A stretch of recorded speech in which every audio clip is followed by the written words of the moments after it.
I should say, are we ready to start the live stream? Yep. Okay, good afternoon.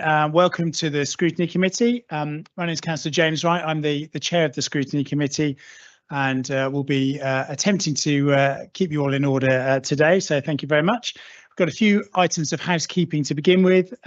Firstly, action in the event of an emergency. There's no practice alarms planned for today, so if the alarm sounds, please evacuate City Hall by going down the main staircase and out to the War Memorial in front of City Hall. Please would speakers use microphones at all times. We're, as you see, very full today, and we've got fans on, so it's really important that we're speaking into our microphones. And please mute the microphones when not speaking. And the meeting is being live streamed on the Council's YouTube channel. Members of the committee may use electronic devices to access their meeting papers, and visitors are welcome to use mobile phones and other devices, including cameras, but please use them discreetly, set them to silent, and do not use voice or camera flash functions. I'm now going to ask members of the committee and officers to introduce themselves, and actually I wonder if it'd be quite helpful if our guests who are with us could also introduce themselves as we make our way around. So thank you. Let's start with Councillor Davis. Hi, I'm Councillor Karen Davis, and I'm an independent councillor for Town Close Ward. Good afternoon, I'm Liam Calvert. I'm a Green councillor for Wenson Ward. Good afternoon, I'm Amanda Fox and I'm a Green councillor for Mancroft Ward. Hello everyone, my name's Keith Driver. I'm a City Councillor for Leighton Ward and I'm subbing for Richard Laws. Hello, I'm Hannah Höchner. I'm a Green councillor for Nelson Ward. Hello, I'm Ian Stuteley. I'm a Green councillor for Mancroft Ward and I'm subbing for Gary Champion. Good afternoon, I'm Chris Smith, Labour councillor for Town Close Ward. Hello, I'm Sue Sands and I'm a Labour councillor for Bowthorpe Ward. And I am Mike Sands, also councillor for Bowthorpe Ward. Hello, I'm Tracy Williams. I'm one of the invited guests, and I'm the ICB's clinical lead for Health Inequalities and Inclusion Health. Hi, I'm very late. Sorry, I'm a bit breathless. I'm Leslie Bidette. I'm strategic lead for Shelter and also an invited guest. Hello, I'm Maria Baranowski. I'm an invited guest and I am here as part of St Martin's. I'm the Director of Homeless Services.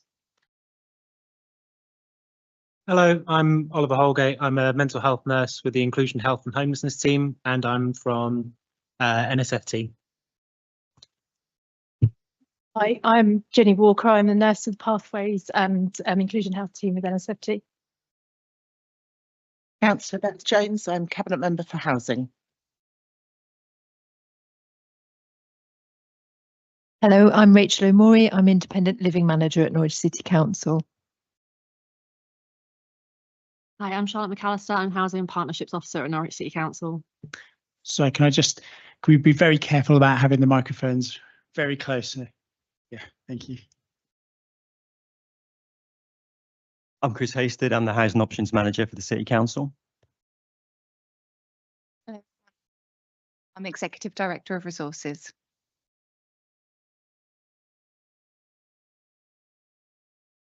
Hi, I'm Jan Robinson. I'm the Head of Legal and Governance. Robert Carmichael, Democratic Services Manager. Alexandra Cosme, Senior Committee Officer. Great, well, thank you for that. First item on the agenda is apologies. We've heard some of those already. Councillor Sue Sands, did you have an apology that I didn't know about? You probably have. Councillor Kendrick is coming. He's just doing some Lord Mary things. Jumped the gun a little bit. Oh, sorry. He asked me to say. So Councillor Richard Laws, as we already heard, sends his apologies, and Councillor Driver is here as his substitute. Councillor Lucy Galvin sends her apologies. Councillor Fox is here as her substitute.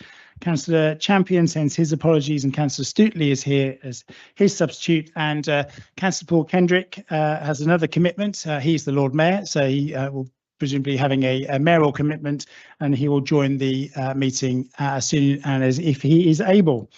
So move on to item 2, any declarations of interest that members need to alert us to? No, thank you. Item 3, We've got the public and exempt minutes of the meeting held on 19th of June are before the committee for confirmation. Are there any points of accuracy that need to be raised? No, thank you. Could I have I'll propose those. Could I have a seconder, please?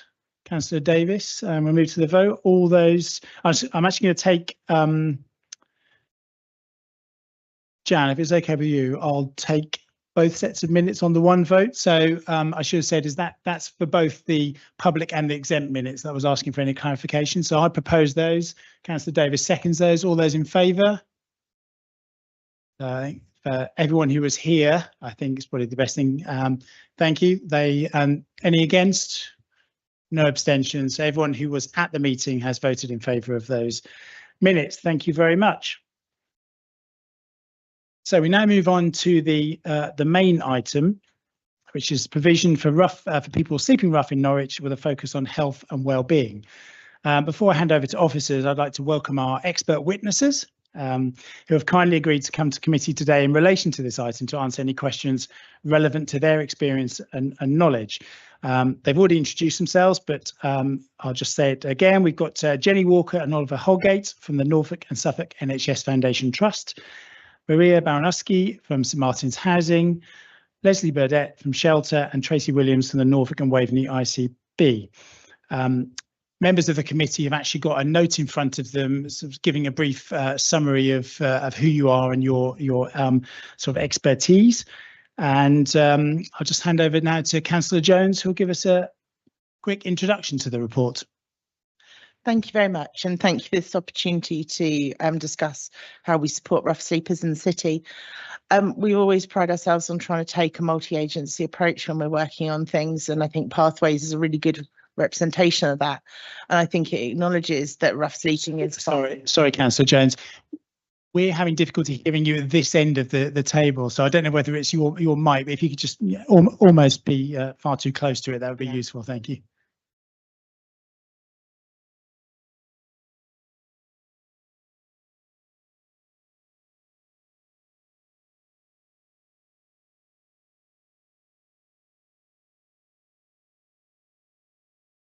Fantastic, thank you. So thank you for this opportunity to discuss our rough sleeping provision and the work we do with partners. I think we acknowledge it's always a complex issue when we're trying to support people who are rough sleeping. And whilst we're focusing on health and well-being today, I suppose as a district authority, that's not something that in its purest sense sits within our remit, but actually when we think about the very basic needs someone has, that when we're talking about health, that homelessness and housing is a crucial part of that, and that people can't have better health unless we address those very fundamental needs. And we understand that those people who are sleeping rough in our city often have very complex needs to address. So us trying to address those as a city council on its own is never going to be successful. And I'm really proud of the approach our officers take and the good relationships we've built. I think we are building on our trauma-informed approach in the way we address rough sleeping. I think that's really crucial. And seeing with the complexity of work we often have to undertake as an organisation, it can be really difficult to find the right support for people. But I think some of the cases I've heard of recently where people have gone above and beyond, I think that's really, really positive steps. And we're always looking at new ways. And I think in the later parts of the report, I'd like to draw your attention to some of the things around sort of where we're hoping to go in future, what are the sort of next steps. We've got lots of people here with a lot more professional experience than me of this, but I think it's an interesting opportunity to explore this further. But I think reflecting on some of the areas that we can influence, but we don't always have overall responsibility for, can be a challenge and sometimes a frustration. But I think that's where partnership working can be really crucial. Thank you. Thank you very much for setting the scene. We've got Chris, Charlotte, Hayley and Rachel here as our officers. Did you want to add anything at this stage on to what Councillor Jones has just said before I open the floor to member questions? No? Great. Well, I'm going to open the floor to member questions then. Just if we can have a focus with the questions on those which are relevant to the what we're looking at in this report, and remembering that we've very we're very lucky to have our experts here, but they're not under scrutiny. So we're using them as a source of information. But I've got lots of questions, lots of hands going up already. So Councillor Davis. Thanks, James. So my initial kind of opening question is, did the council seek feedback from the relevant organisations and service users? And if so, why is that not included in this report? Who would like to pick that up? We didn't. We asked partners here because they've been already asked as expert witnesses, so I wasn't sure it was an additional requirement. Do you need to elaborate? A specific question that asked us to do that. If I've missed that, then I apologise, but I haven't seen it. I think I just thought after the last year's one, I just thought we'd have more kind of external feedback and voices within this report. I think the scoping document was so brief, I wouldn't even have been that clear about what I was asking them. So I guess it hasn't been done. Okay. Sorry, Charlotte, could you use your mic? Can't work this. Just to clarify, we did obviously speak to the partners that we have here today in relation to this topic. But like Hayley says, it was quite a broad topic. Obviously, if you'd wanted more input, it would have been quite helpful to have been a bit more specific. There is mention in there around partnership working and mention of pathways. So, but yeah. Okay, thank you. Councillor Fox. Yeah, I just wondered, like on point 19 from the report, if you could explain a bit more about the meme role. What does the meme navigator do? What the systemic gaps and barriers in provision that the role has been created to address? What are they? And why doesn't the meme role already feed into the strategic development? And how is the success of this role quantified? Because I just don't know anything really very much about that role. Okay, you might have to repeat some of those in a minute. I'll try and give you a broad answer. So the meme navigator that was created after some repurposing of Ross Sleeper initiative funding, where we always try and flex that funding and where the biggest gaps are. And there's a certain number of individuals in the city that are constantly falling through gaps because of barriers in the system. So it initially was a 1-year funding post. They're funded by St Martin's, but they sit at Norwich City Council to look at barriers for people getting into the system. But it's a very bespoke piece of work. And then the second year, which we wasn't expecting to get in terms of funding, is now looking at trying to address some of those barriers. But again, it doesn't just sit with the local authority, it's with health, it's with social care and mental health as well. But we've not concluded that 2-year project yet, which is probably why you've not seen the results of it. I don't know if you want to repeat some of your answered questions. That does pretty much cover it. I just wondered sort of how the success of that role is kind of being quantified, or how will it be quantified? Yeah, once we get the end of the 2-year, which will end in March, we'll have a bit more of an understanding of what that's done. But we're only, like I said, we had an initial year. We've now got a second year, so we're trying to make the most of that second year. But that role doesn't end until the end of March. Thank you. Councillor Herkner. Thank you. I just wanted to follow up on Councillor Davis' question about how the papers that we have received respond to the scrutiny topic form. And the scrutiny topic form made a few recommendations in terms of people to invite to this session, including service users. And there was a point about VAS, so the Vulnerable Adult Service can provide and support a patient reference group so that users are able to input into this scrutiny. So I was just wondering whether that was explored as a possibility. Sorry, there was quite a lot there again. I wondered if you could just break that down a little bit for me. Under the people that are recommended to be invited to the session were service users. And I'm just reading from the scrutiny topic form. It said service users with support of partners. The Vulnerable Adult Service can provide and support a patient reference group so that users are able to input to the scrutiny. Just reading from the scrutiny topic form. And so my question is whether that was explored as a possibility to invite service users to this session. In relation to the VAS, we didn't ask. Obviously, Tracy is here as our expert witness, but yeah, that we didn't ask service users to attend today. But again, it was quite broad in terms of what we would have been invited them to, because the questions were quite broad again. So it was.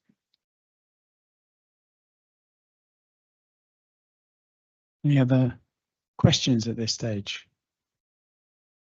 Councillor Stuteley. Thank you, Chair. I have a couple of questions relating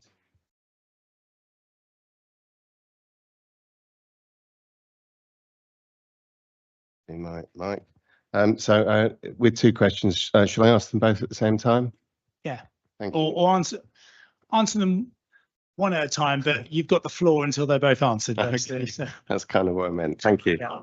Okay, so with point 27 in mind, how are the council trying to mitigate the impact of people working in the sector?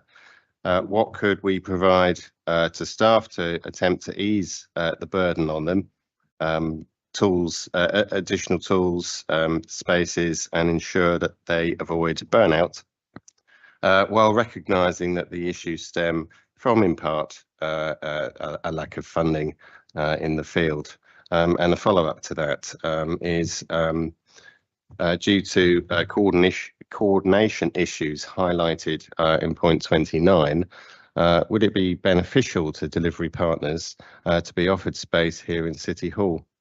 This could help streamline the service and bridge some of the practical gaps. I wondered if that would be a possibility. Thank you.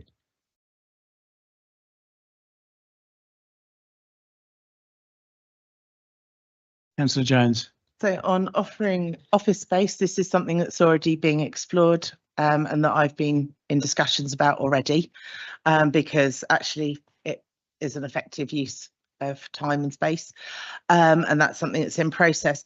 In terms of, was it point 27 you're referencing round turnover and funding? And support for staff working in the conditions that have been highlighted as challenging. Short periods of funding, we often have times where officers can be more specific on the roles, but I know as portfolio holder, times where we've got funding that's coming to an end, but we've looked at what we can move elsewhere to continue roles if we see them as being beneficial and delivering for our service users in that sense. So we look at ways that we can mean that other funding can be moved to cover those things if a single pot that's short term comes to an end. Okay, thank you. That if I may, that covers the recruitment part of the question. I wondered about how other mitigation might be provided to, because it says that staff are facing challenges with staff turnover and job insecurity. So how are staff being supported?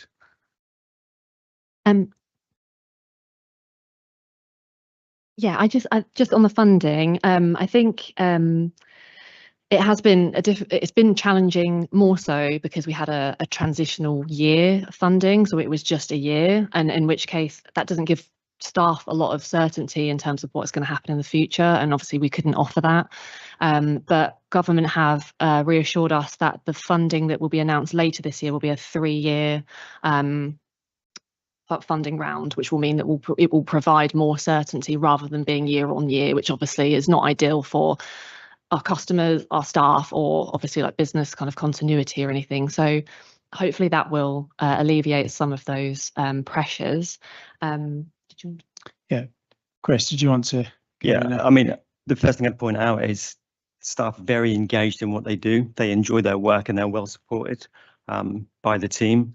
We're also very open with them from the start about funding arrangements, and as reassuring as we can be, that we are always looking at different avenues of funding and to repurpose funding. Internally, actually, we're pretty happy with the staff, the staffing arrangement. As I said, we're very transparent from day one, from the recruitment stage. Most people want to get into this sort of area of work and quite passionate about it, and are glad of the opportunity. Thank you. I just wanted to say to our guests at the other end of the table, even if a question's not directly asked of you, please feel free to pop your hand up and indicate if you want to, and it's appropriate to leap in with an answer if you feel you can add something to that. I should have said that earlier, but just so you're not sort of sat there wondering why you're here. So no, feel free to leap in. Well, not literally leap in, but pop your hand up, and then I'll note and call you then. So, Councillor Stootley. Follow up to that, about partners coming to City Hall to work out of City Hall might be something that you could feed into, and whether that would be advantageous to you as partners.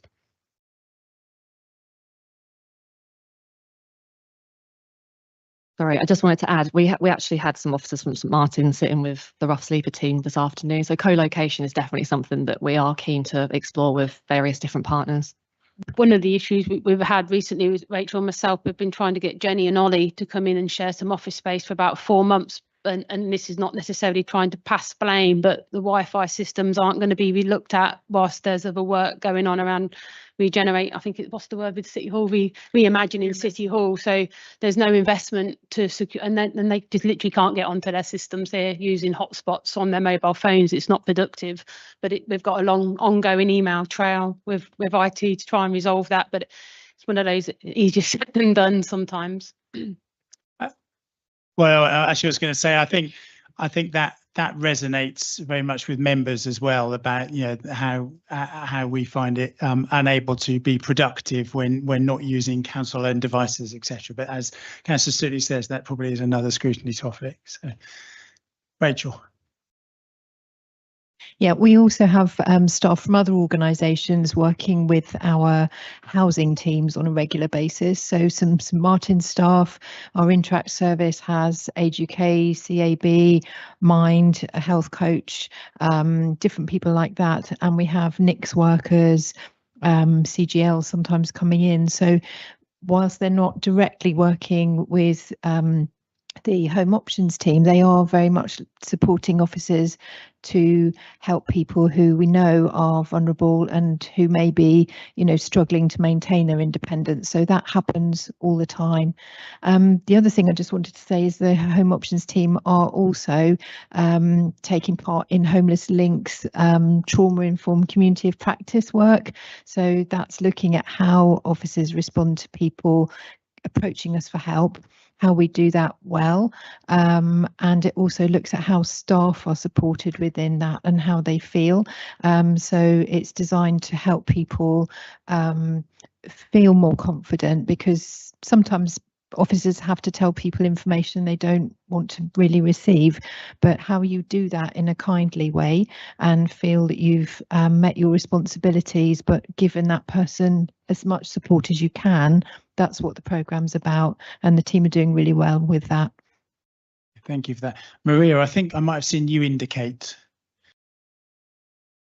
I'm just going to say about the Pathways Norwich service. It's a consortium of 7 organisations. We work commissioned by Norwich City Council, and it's a very integrated service. So that and it's an outreach model. So we share a lot of space in terms of the locations that we will go to provide drop-in services, to carry out outreach together. So and we'll attend each other's team meetings, so that it's very integrated, because we're working so closely to try and navigate the needs of the people that we're finding sleeping on the streets. Thank you for that. Tracy. Just adding to that, certainly the way the ICB is working around neighbourhood health is very much around co-location and working together, and very much working with, as Rachel said, with the Interact teams and some of the integrated care coordinators and other workers coming into City Council and working. But we're exploring kind of space in the city, particularly around areas of deprivation, where we can do that co-location with health and care professionals, housing officers coming together. So we've got some interesting developments in that area coming up, which I think are going to be really key in addressing health inequalities going forward. So really excited about those.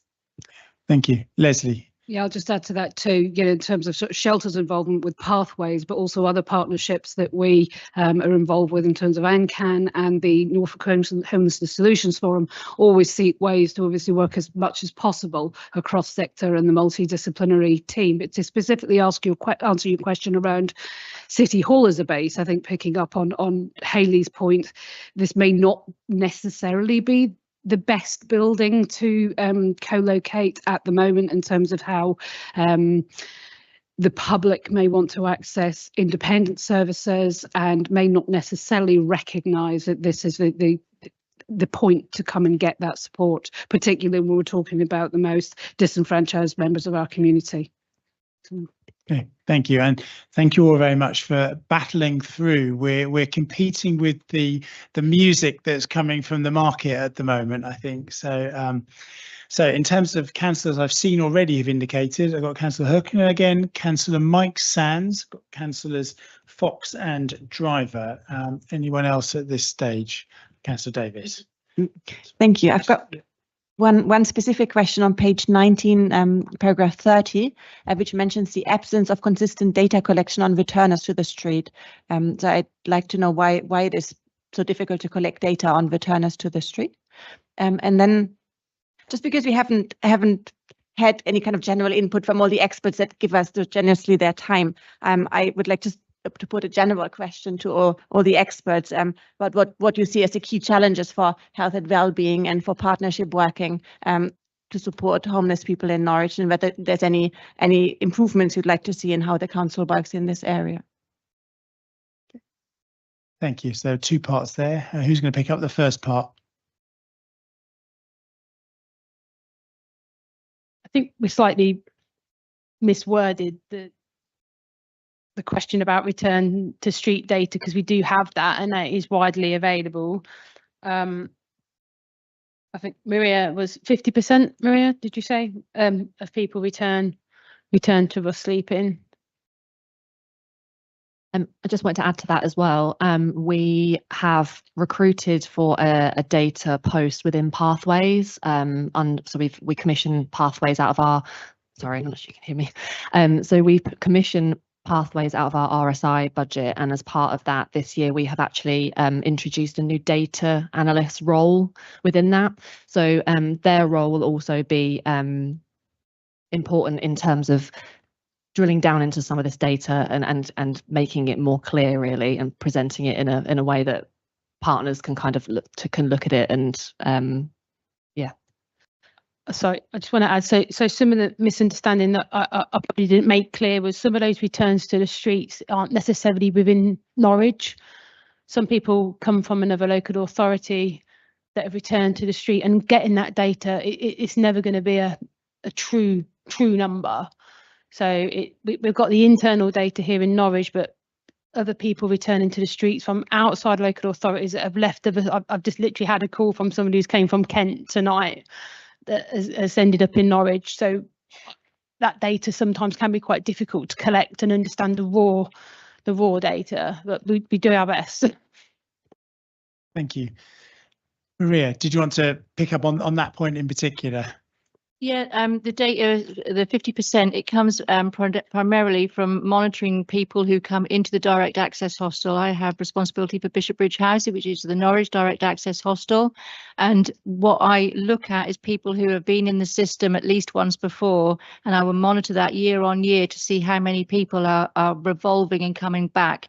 So it may not be the same people, it can be the same people. The actual, if we were to take a deep dive into the data, it would be incredibly complex, which is what we're trying to break down a little bit with the data analysis, which we will hopefully have going forward.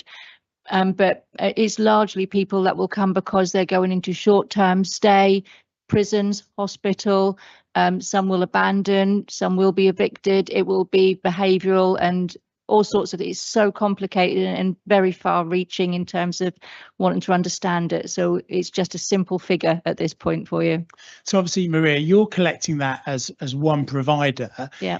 I take it there's not some sort of big national data set that's gathering all of that, because that would, in terms of in terms of developing policy and developing practice that would benefit people, actually having that sort of gargantuan data set would presumably be quite helpful. But the practicalities around it, I guess, are significantly challenging. Yeah, it was something that I chose to do, and I started collecting the data many years ago because I started to notice an increase in repeat of the people coming through the service. So I was curious as to why and how many. Yeah. And so I started to use that data, and we refer to that as revolving door, people who are pretty much trapped in the system and we don't have a clear exit. Some of the work, I used that data many years ago, I think back in 2013, to look at the Housing First model, which I did with another officer, and we started the Housing First approach with Norwich City Council, and we took some tenancies, were offered some tenancies for people who basically were bouncing around the system and didn't have a clear exit strategy, and that's where it came from. That's why I used the data. Okay, thank you. Hayley. So just to follow up on Maria's point, some of that data within our boundary can be used to look at things like the meme roll, which is where some of those clients are returning to the streets constantly because of a system barrier. But to answer your question, Councillor, the MHCLG do collect it. We have like a national dashboard that do collect some of that data. We have to submit it monthly onto a system called Delta, but the difficulty is it might be 6 this month, 8 next month, but those numbers aren't necessarily the same. So it's really difficult to pinpoint exact and I think numbers. The Holy Grail I was thinking about is if there's an actual data set that pins that down to real humans, and so you're almost tracking the that's what we do in Norwich, but nationally I think it's just a number. Yeah. Right, thank you. Yes, Jenny. Sorry, I was just going to say the other thing that I think is important that we certainly try and include is that the data only tells part of the story. I think the numbers tell us so much, but we certainly use a lot of case studies in the work that we do. And actually, even where people are coming through the system several times, we're never starting at the same point again. We're building on stuff, we're understanding more about that person, we're in a better place. So it's much as the data might tell part of the story, I think what's actually happening for people and the experience they have with services and the learning that we get from seeing people does make a difference, but that the numbers don't always tell that bit of it, if that makes sense. Yeah, thank you. Councillor Mike Sands, you are next, please. Very much, Chair.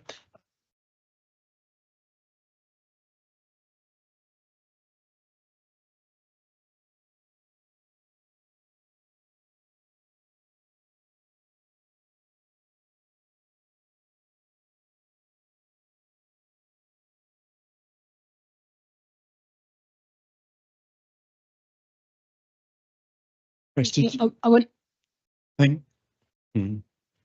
We collect that number to hand, but I know that there's a lot of work going on. Chris might be able to elaborate around the veterans at the moment with a piece of work that's been happening. Yeah, obviously we're part of the Norfolk Armed Forces Covenant Board. We pay particular regard to veterans and their needs. The actual number in proportion, in honesty, is very small. And that's mainly because all of the support available through charities and assistance and things like that. From our team, the homelessness team, we attend a Veterans Forum at the Nest in Horsford once every couple of months as well to give homelessness and housing advice. But, you know, in general terms, I can hopefully say we see very few veterans, you know, in doorways in Norwich. And if we did identify those, there's enough help available to deal with that issue quite quickly. The lovely positive story, actually. I got a phone call just this morning from an ex-Royal Anglian who'd presented as homeless, and he's now been helped by various charities, including City Hall and Royal British Legion and SAFA, and he will be moving into a flat very, very soon. I suspect it's probably come across your desk at some stage, Chris. Let's hope so, yeah. Yeah, thank you very much. Leslie. Yeah, I mean, just to sort of pick up on the point, I think that Hayley and Maria mentioned about the meme case. So is your mic on? Yeah. It is. Shall I just move it a bit closer? Yeah. They're very sensitive.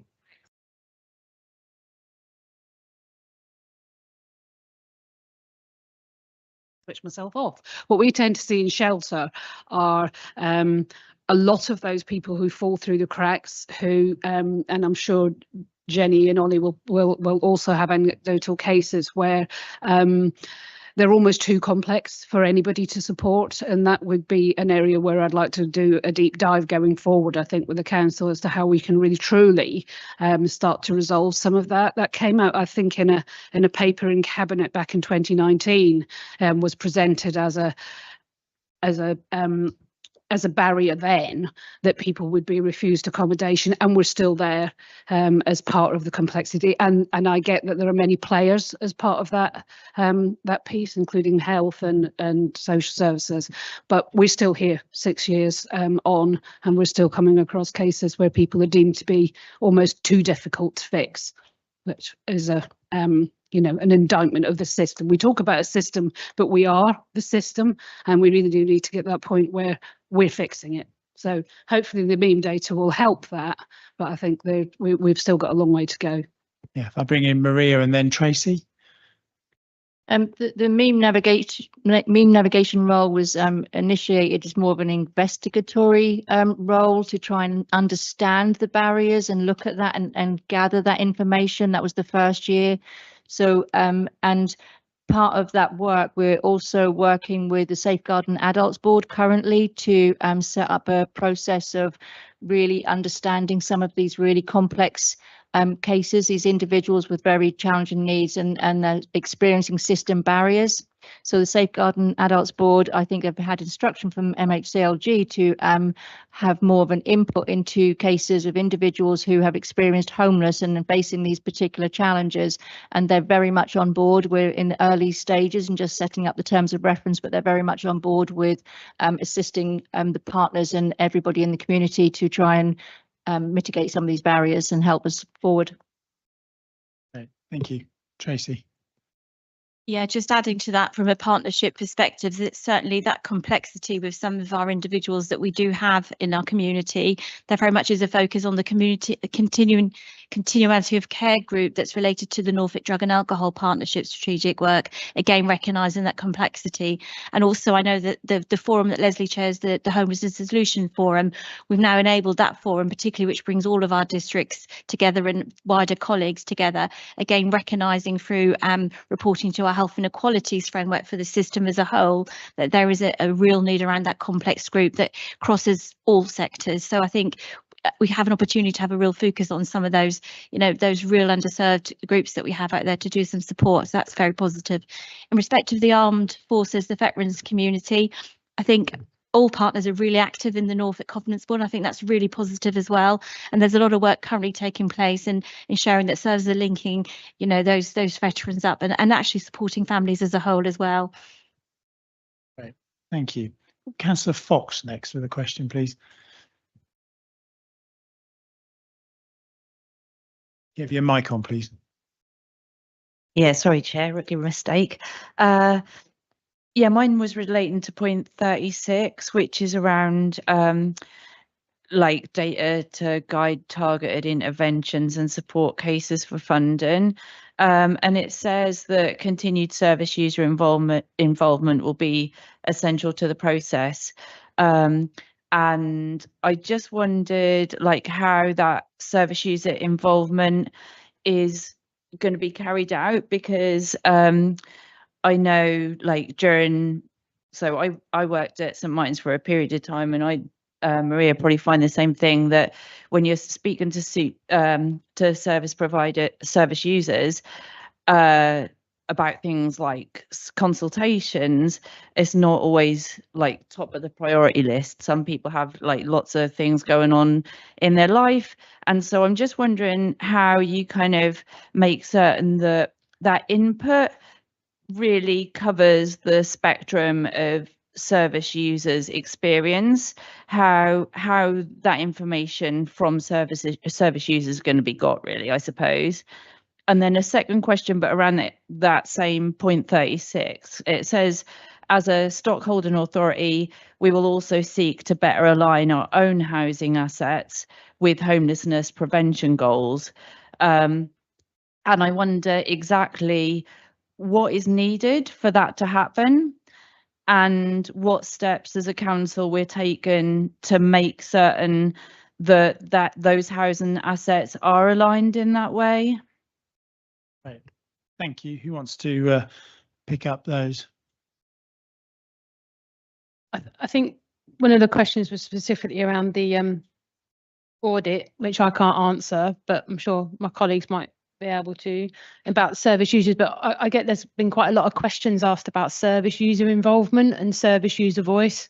But I'd welcome any of you to come out with me and do some outreach and meet some of these individuals on the streets, and you may understand some of the complexities, as you mentioned, Councillor Fox, around it's not particularly their interest to come to a meeting like this or tell me what they need. They don't always recognise that themselves. But in terms of transparency, I'd welcome anyone to join me and meet some of these individuals, to talk to them directly, that and see if you can not directly ask them these questions yourselves, but to get a sense of where they're coming from. But I'll let my colleague answer the question around the NSFT. I mean, I'm just going to quickly nip in here and cast my mind back to a piece of scrutiny we did on homelessness maybe 8 years ago, something like that. Actually, one of the best parts of that was when we managed to get together a group of service users and have them in this room, not on an adversarial basis, but sitting around and just chatting with them. And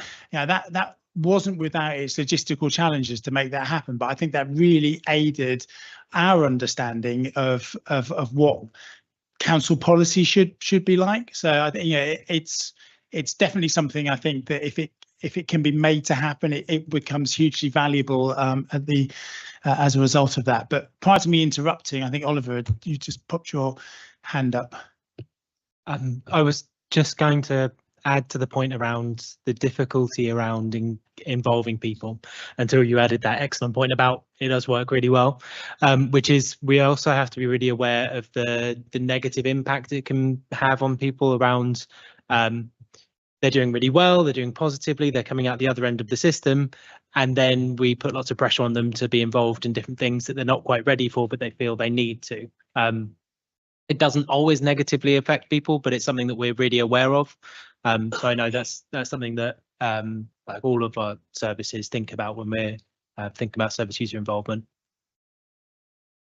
So I've got, I think Leslie was first, then Maria, then I'll come back to some. Sorry, there was just the point I asked about the housing. I know, I think we'll get to the. Okay. I think we're still dealing with the first of your two questions, and then I was probably going to invite Councillor Jones to talk about the. Thank you. Sorry. Yeah. Yeah, I think just to pick.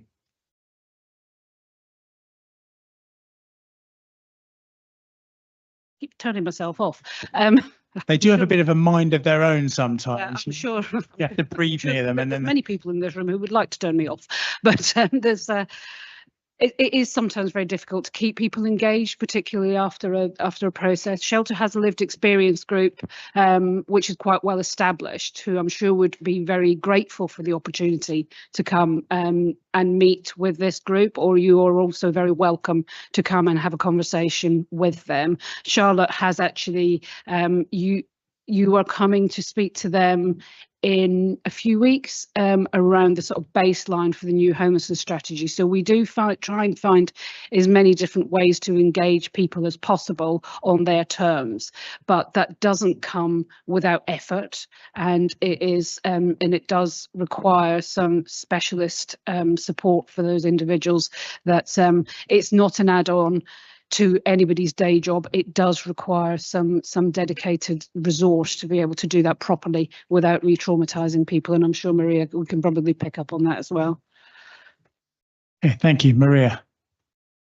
I think the point of how the re-traumatizing people, that I think we've established that as it is difficult for us to engage people and get their feedback, and we're very careful and mindful of all of that when we do so. However, we do have other approaches. So, for example, it was actually the Meme Navigator recently attended a Homeless Link conference and was introduced to a speaker who was someone who identifies as a person who was a person of complex needs, and she talked very eloquently, apparently, about her experience of navigating the system as a person with complex needs. And we've invited her down to speak to a number of team members in St Martin's, and there will be several members of Norwich City Council's prevention team who are actually going to join and listen to what, you know, someone who has gone through that system but has become, you know, a much later stage in life where she can actually speak confidently and comfortably about her experience, which we can all learn from. Right, thank you. Charlotte, I think you may have had your hand up. I think Leslie kind of beat me to the point, actually. Sorry, I'm really not used to these mics. I was just going to add, yeah, we do consult with people with lived experience when developing our homelessness and rough sleeping strategies. I think the previous one, we consulted with people with lived experience, and we're doing the same for the emerging one, which obviously Leslie has just spoken about. And alongside that, we are updating our allocations policy, so they will also be consulted on about that as well. Okay, thank you. I'm just going to bring in Jenny and then Councillor Jones.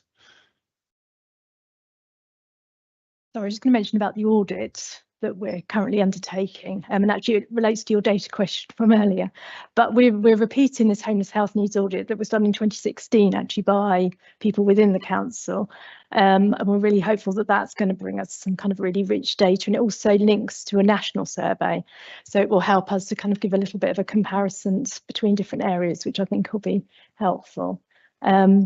But in terms of patient involvement as well, I have to say we've had some really positive interactions recently with the Vulnerable Adult Service, where we've had some really positive discussions, and actually we've been surprised quite. I think it's our fault rather than anybody else's, but the people who've come have really been able to articulate what's happened, their experience, and it's been a really very powerful thing. And actually, I think we've realised we're underusing that some of the time.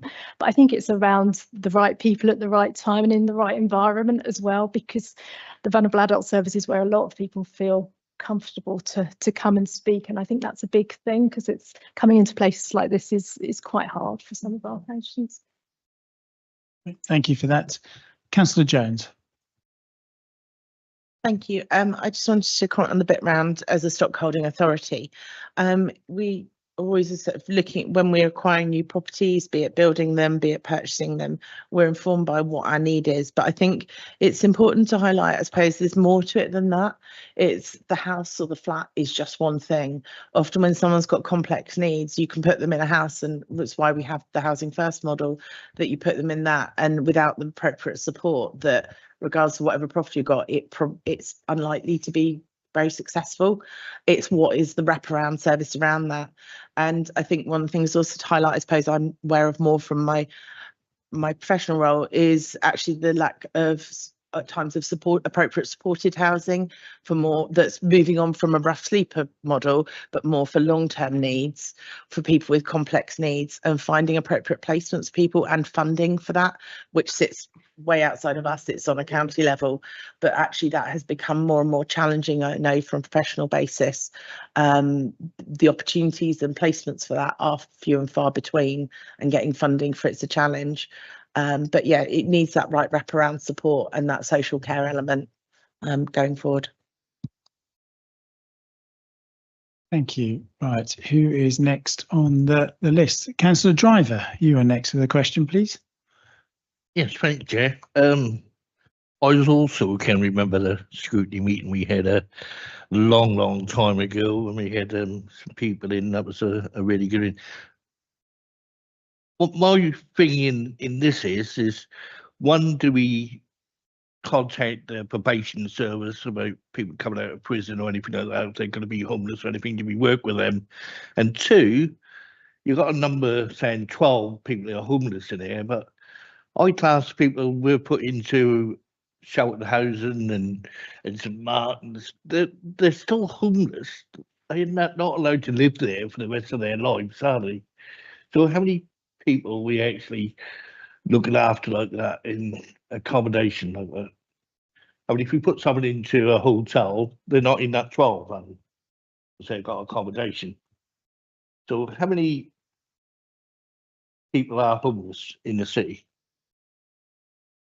Chris, do you want to? Yeah, I'll start off with the offender stuff, if you like. We're part of what's called the AFIO program, Accommodation for Ex-Offenders. It's been running in Norfolk for the last 5 years. We're very successful. We've got 2 officers on that. We've got a housing prevention officer and advisor, and we've just recently recruited an assessment officer to deal with the homeless applications as well. And we also got funding from the government, and we use our own homelessness prevention grant to try prevent those clients who are in prison but got a release date coming out onto the streets, because as you can probably imagine, a high proportion of clients on the streets are in and out of custody quite a lot. So it's something that we're really focused on. The AFIO funding sort of ends shortly, and we're looking to see what the government if the government's going to provide any further for that. But in the meantime, we provide a real kind of gold standard service to people coming out of prison with links for probation and the prison services as well. The idea is that if you're leaving prison, the prison should serve us with a duty to refer, which is telling us in advance that a client is coming up to be released, and then we'll work with that client in advance, and if necessary, interview them in the prison and try to prevent their homelessness. It's generally through the private rented sector and HMOs and stuff like that, and we'll fund the deposit, guarantee the rent, and pay up front if we need to. So can you have your mic on? So how many people are we talking about that we actually do that for?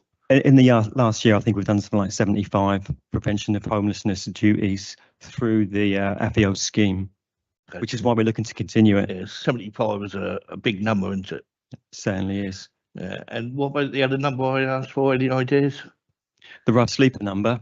I mean, the rough sleeper count takes place in November. Yeah, that's usually come out about 12 or 14. You're exactly right. What I'm saying is that we put these people into St Martin's accommodation, or we put them into a hotel or put like that. Well, they're still homeless to me. Yeah, it's a question of definition. We do what the government tell us, and the government tells us in November to do a rough sleep account, grid by grid, to count how many people are rough sleeping. There's different definitions. You're dead on. There's statutory homelessness. There's your family's been served notice to quit, stuff like that. So it depends on your definition. So are we talking about hundreds? And at any one time, you're talking about, let's say we'll take the 12 rough sleepers. These are rough. 12, these are rough numbers. Yeah.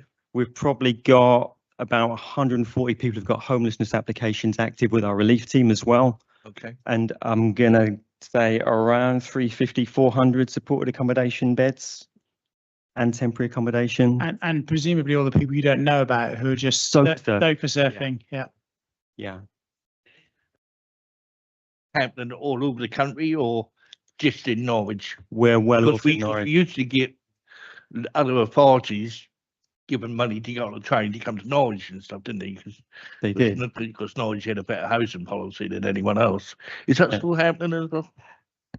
To be honest with you, we're quite stringent about local connection in Norwich, and there are various legal means and referrals we can make. We can refer clients back and things like that.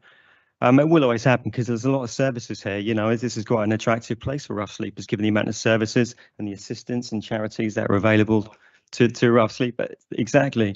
So it's just common sense. It's rational behaviour. If you're going to be a rough sleeper in, I don't know, Stratton, Strawless or Acle or somewhere, there's not much about. You're going to get on the train to the nearest place where you're going to be able to have begging opportunities, going to be able to access services, charities, food banks, all that kind of thing. And can I just ask a quick question? Actually, picking up on that comment you made about being stringent around a local connection, and it links to custodial discharge. So if someone has not previously had a Norwich connection, but has it by virtue of having spent some time at HMP Norwich, are they then considered to be local for the purposes of our policies and support? No, in short, we will still pick up a duty and we'll still try to assist them. But again, it will be spending our prevention money on private rented accommodation.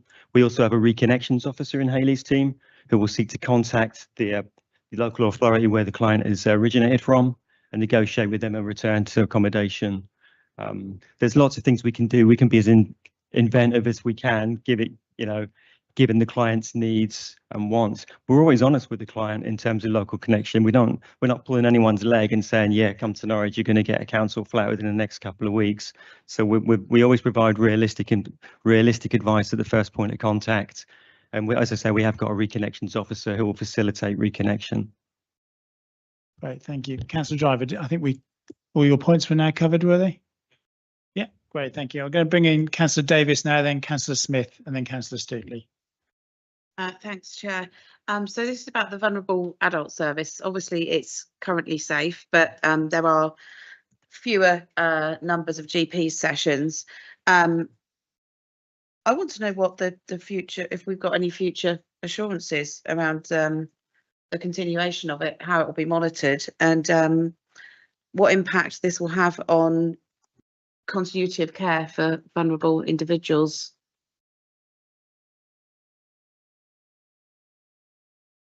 Can anyone pick that up? Well, in short, I can't answer that because clearly there's a current procurement underway for services in Norwich, so there's no reason, but that is a procurement, so that service is going to be procured. So that's all we can say at the moment. But we're not under scrutiny here. This is it's not a service under scrutiny, but it is a procurement that's currently going to be live. So that's all I have to say on that.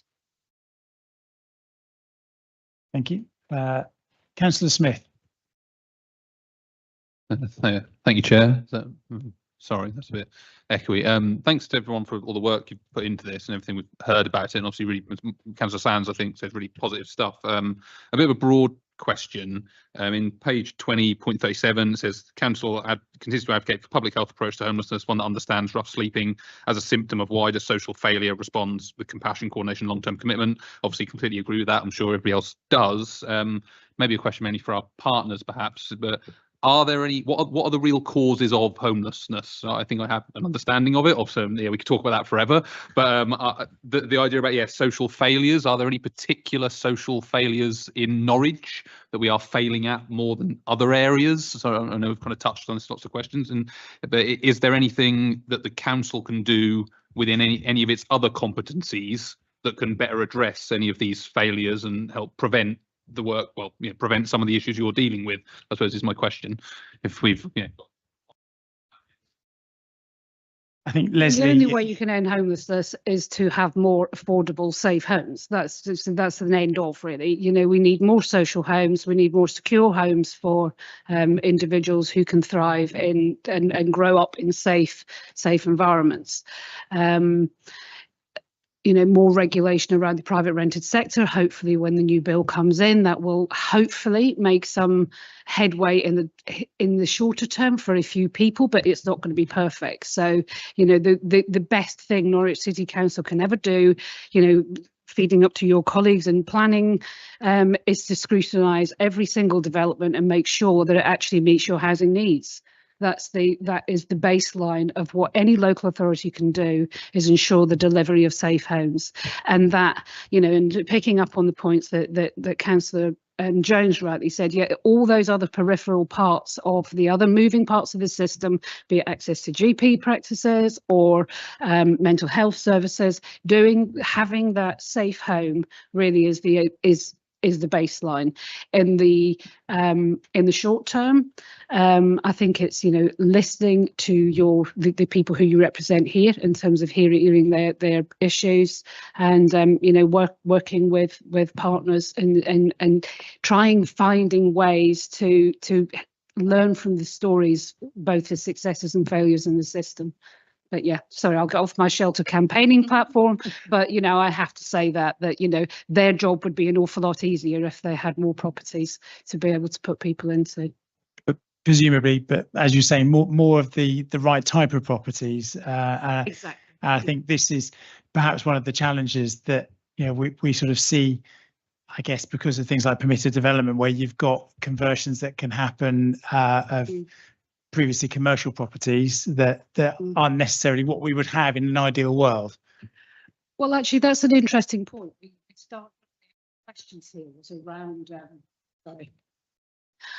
around voices of lived experience, and conversion of commercial properties doesn't always have to be the terrible story of the one off Recorder Road. It's not an unfeasible way to deliver units of accommodation if done properly and sensitively, and that is actually one of our lived experience group has a very strong view on that, as that actually in the short term, and that is somebody who spent a very long time sleeping rough who has a view on that. So you just put that out there for that individual. Okay, thank you. Councillor Smith, do you want to come back in? Because I think Maria just wants to also. Yeah, okay. It's more to do with, it's similar in the sense that we need more properties.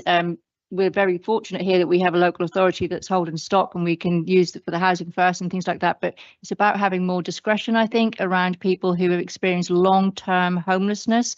When we talk about the people who are essentially trapped in short-term, very vulnerable housing. So all of our housing is under a lease agreement, so they're under license, so they don't have security in their tenure, and that tends to make them feel much more vulnerable. So it's about that discretion, I think, that we need for long-term solutions for people with long-term and historic homelessness. They can be very transient. I guess building on that security thing, do you have security as a provider? I think because that's the other aspect of that, because in terms of what you're able to offer, knowing your long-term plan on that. Most of our services are commissioned, and they're commissioned as short-term housing solutions, so they're intended to be temporary, which goes back to the earlier point. So they are temporary housing. It's not a home for life, and we're caught within that system. So sometimes the system itself can create the issue that we then face, because we've got, say, our accommodation is meant to be for 2 years, but there's no exit strategy for somebody because there could be a barrier to access and more stable accommodation with the limited supply. The demand is outstripping the supply, and we can't then move people through the system. If you can't flow through the system, you will increase your numbers of people sleeping on the streets. Right. Thank you. Jenny. I'll turn it on there now.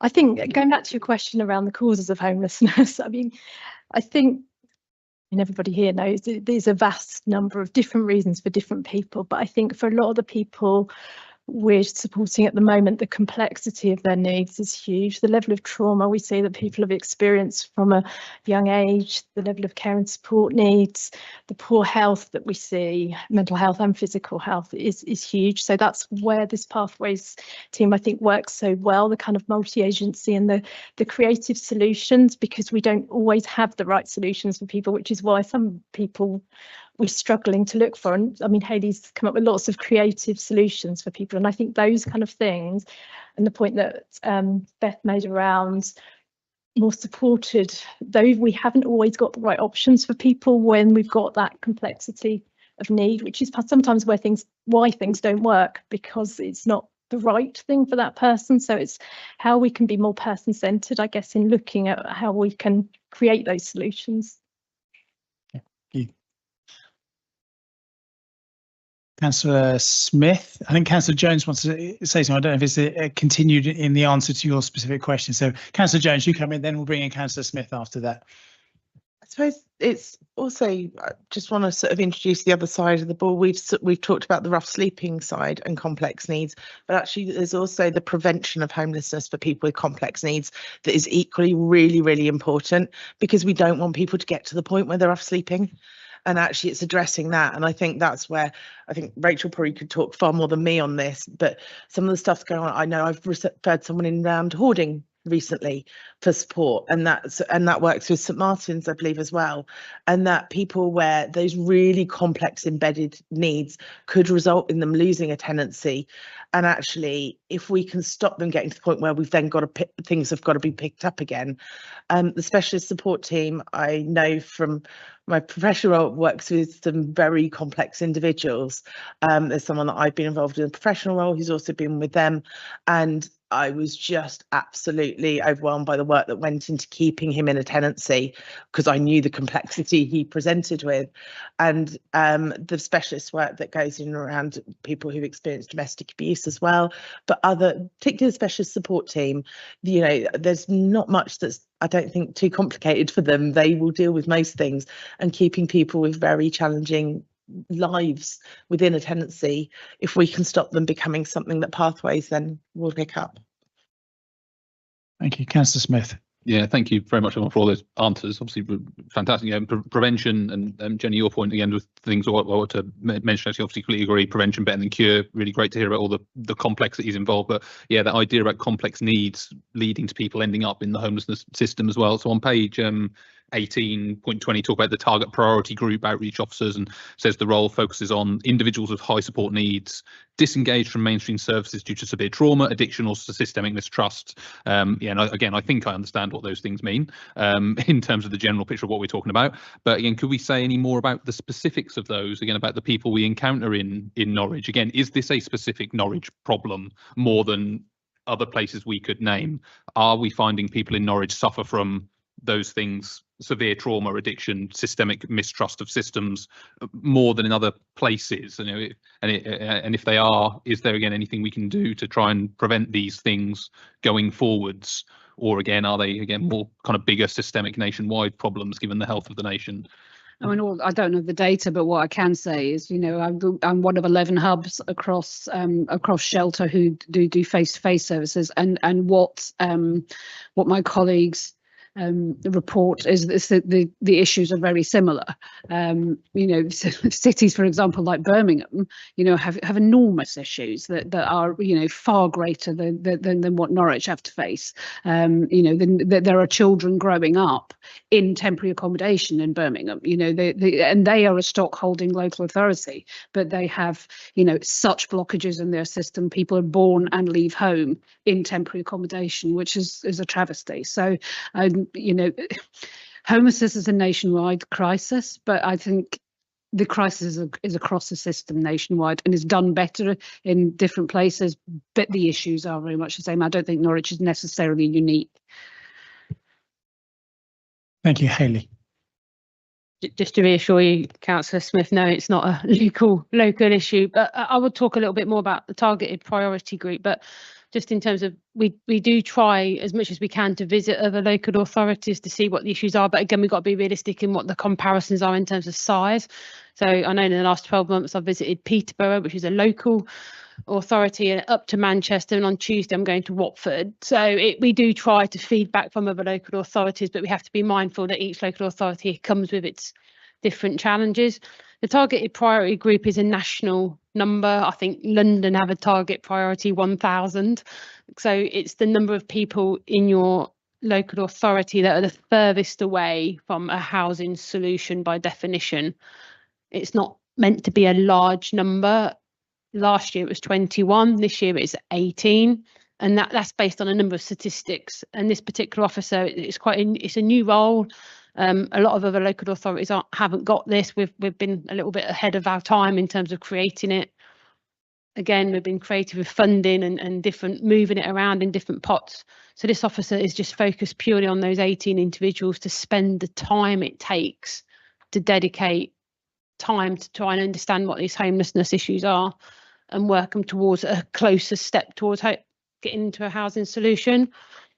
So it's 8 weeks old. It's very new. Yes, we're letting partners know, but it's only 8 weeks in. I think this is the 8th week it's been running. So hopefully, again, similar to the meme role, when we start getting some really good data from that, we can happily share it with you. Yes, Rachel. Yeah, I just wanted to pick up on Councillor Jones's point about specialist support and the other work we do to try and help people remain living independently. It's a huge area of work. We've got lots of services, I won't go into them all, but adaptations, sanctuary scheme for people experiencing domestic abuse, Interact, safe habitable homes, which I've mentioned, and all of those work with people regardless of their tenure.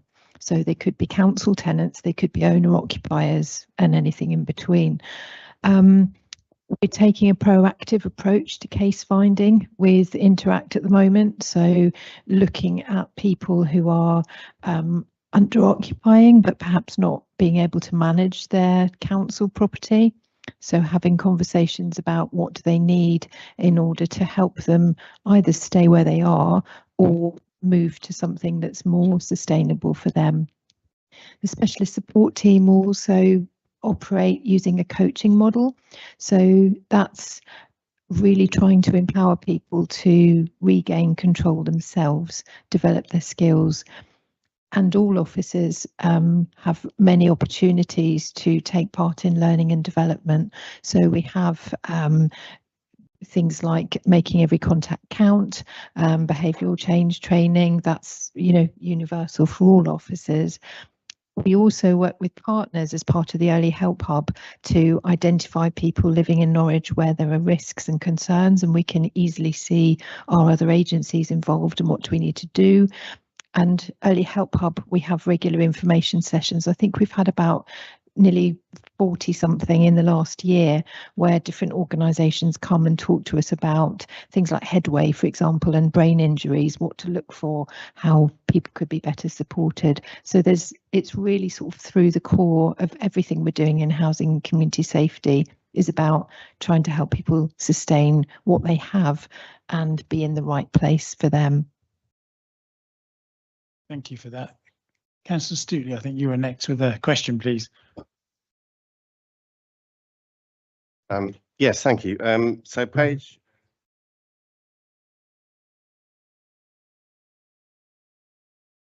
Excuse me, an executive summary of a document that would probably be quite interesting from a scrutiny point of view. So I wondered why it was the detail of that document was omitted from the report. Can it be circulated, please? And I've got a follow up as well momentarily, please. Yes, it can be circulated. There's no problem. I think it was just for ease, just to have it all on one page. That's so I've just summarised the actual document. But yeah, that's fine.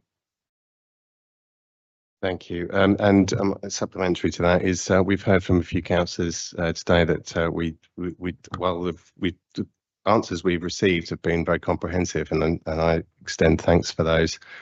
Some of the report perhaps didn't include some of the items or some of the detail that we were hoping for.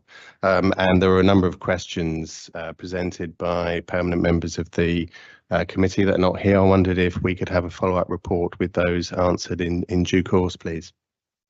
Is that something that we can arrange through this?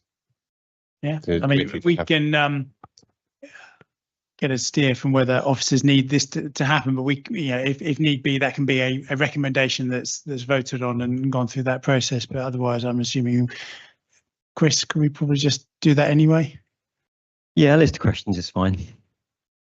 Yeah, thank you. So we've got, in terms of the hands that I've seen, Councillors Davis, Sands and Fox. So Councillor Davis.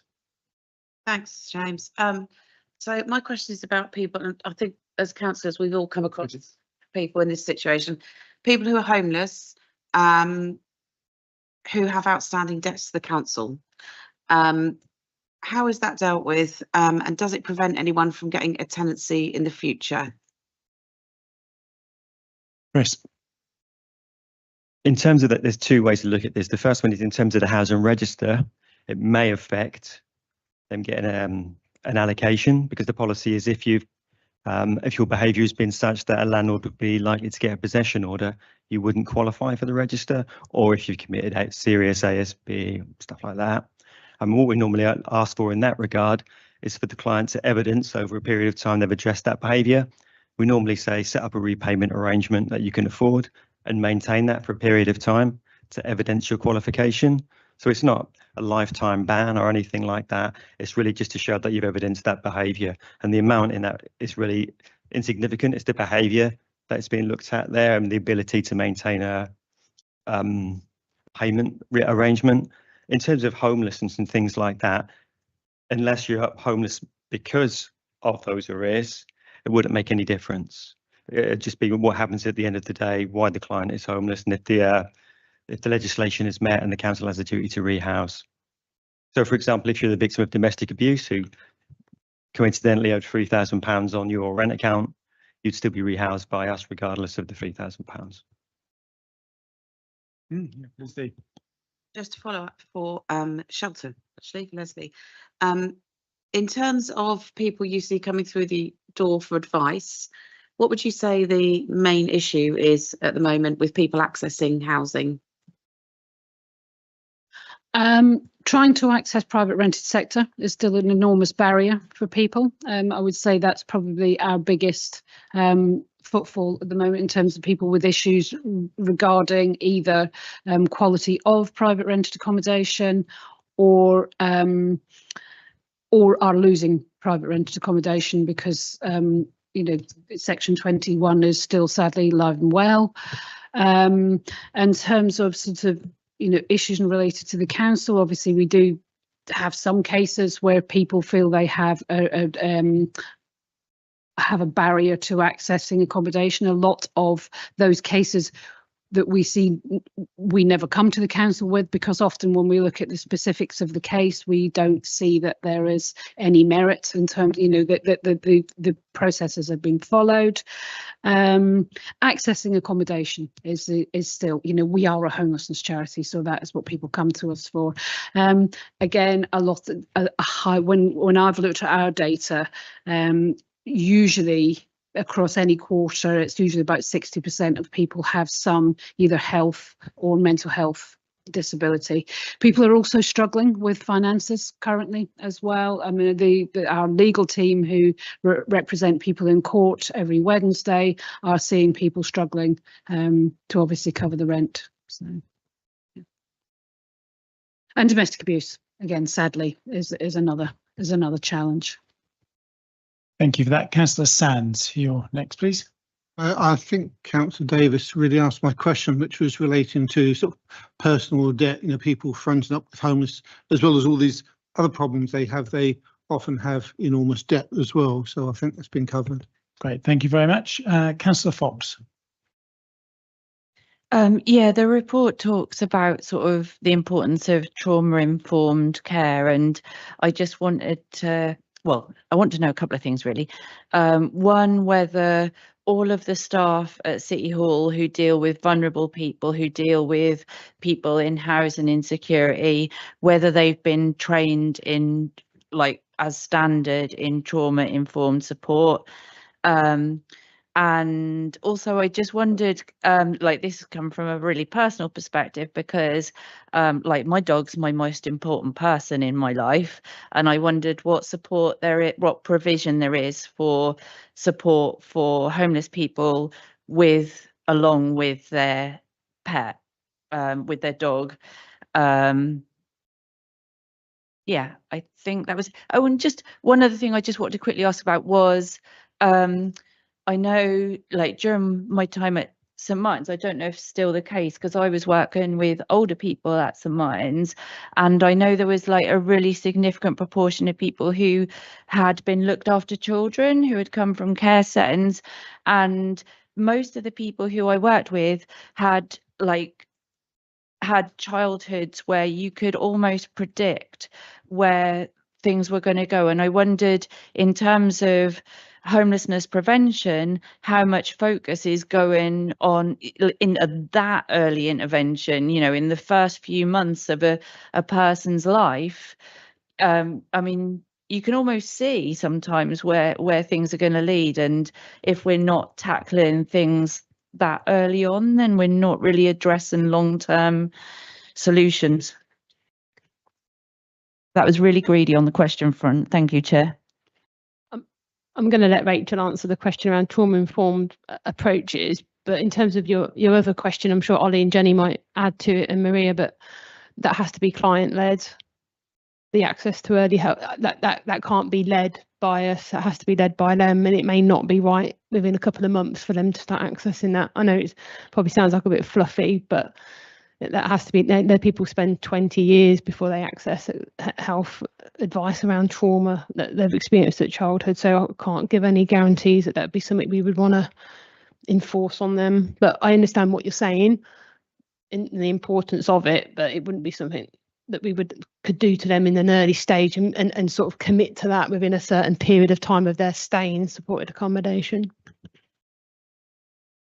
Okay, so like I was saying before, there's so much work that goes on to equip officers. So trauma-informed training is very much on the agenda.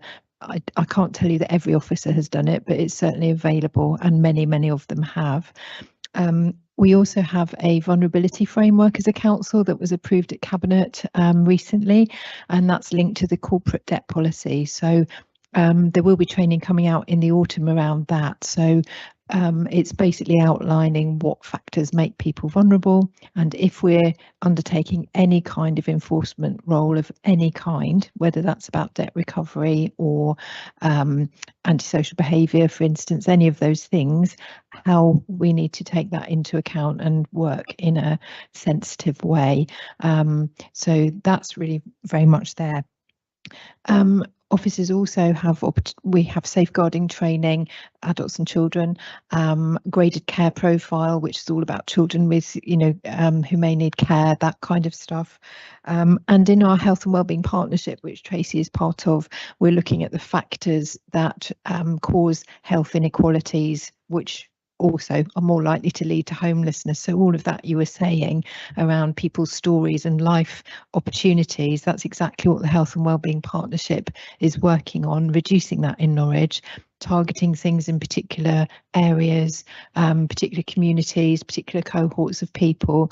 So again, that's very much in focus, and it does really link to try and prevent people, being in teams of my colleagues who have become homeless. It's at the other end, and that's where we're really trying to shift. Thank you for that. Jenny. Just going to answer in terms of your question about adverse childhood experiences. And I mean, we know very much, I don't know the data off the top of my head, sorry, but we know the people who've experienced a high number of those, their risk of experiencing homelessness is far higher than the general population. So obviously any work which obviously outside with what we do in terms of early years is so important in kind of preventing the cycle that's really sadly that we see so often. Thank you for that. Now, I should probably just take this opportunity to remind members of the committee of... There was just dogs as well, Chair, sorry. Sorry? There was just dogs as well. Yeah, dogs, yes, sorry. I'm a cat person, so I tend to tune out of dogs. That's dogs, I'm not biased. Chris? Well, I'm glad you asked that, to be honest, because we've recently come to an agreement with the Dogs Trust to foster dogs, homeless clients, statutory homeless clients who present to us, families, etc., who would otherwise not be able to go into temporary accommodation. So we pay the Dogs Trust a certain amount, and they agree to foster the dog while the client is in temporary accommodation. We're looking to expand that if possible. We're still it's early days yet. So I think that links to sort of where my concern is, because you couldn't prize me away from my dog. I would be in any housing situation rather than be away from my dog. And so if it's the Dogs Trust, I mean, it's great that they're offering that temporary accommodation for the dog separate from the owner. What I'm asking is, are we providing provision for people who are homeless with their dogs? Are we keeping those really important relationships together? It will be very difficult for us to find enough temporary accommodation that would accept a dog for the amount of clients that we have. So it's really just a logistics problem. If we had providers who had said, yeah, we'll take a family with their dog and we're prepared to do that, great. It's a supply and demand issue, and there's just not a good enough supply of temporary accommodation in Norfolk, East Anglia, wherever you want to look. We have to just take what we can get, basically what we can source. We're looking to address that all the while. It's one of our sort of key targets for this coming year. But in the meantime, we have to go with what we've got and do the best we can. And at the moment, this is the best we can do. Thank you. I'm glad there's something that's being looked at and addressed. I just, Maria had indicated, as did Councillor Jones, so. It was just, I mean, obviously you're aware that most of the homeless services at St Martin's provide, we do accept people in with their dogs, and we've been doing that since 2002. Councillor Jones. To be fair, Chris has probably covered most of what I was going to say, but I think it's just that awareness that there is such a shortage of temporary accommodation across Norfolk, and you'll often find places where you've got people from different councils all in that same place because there's such a competition for it.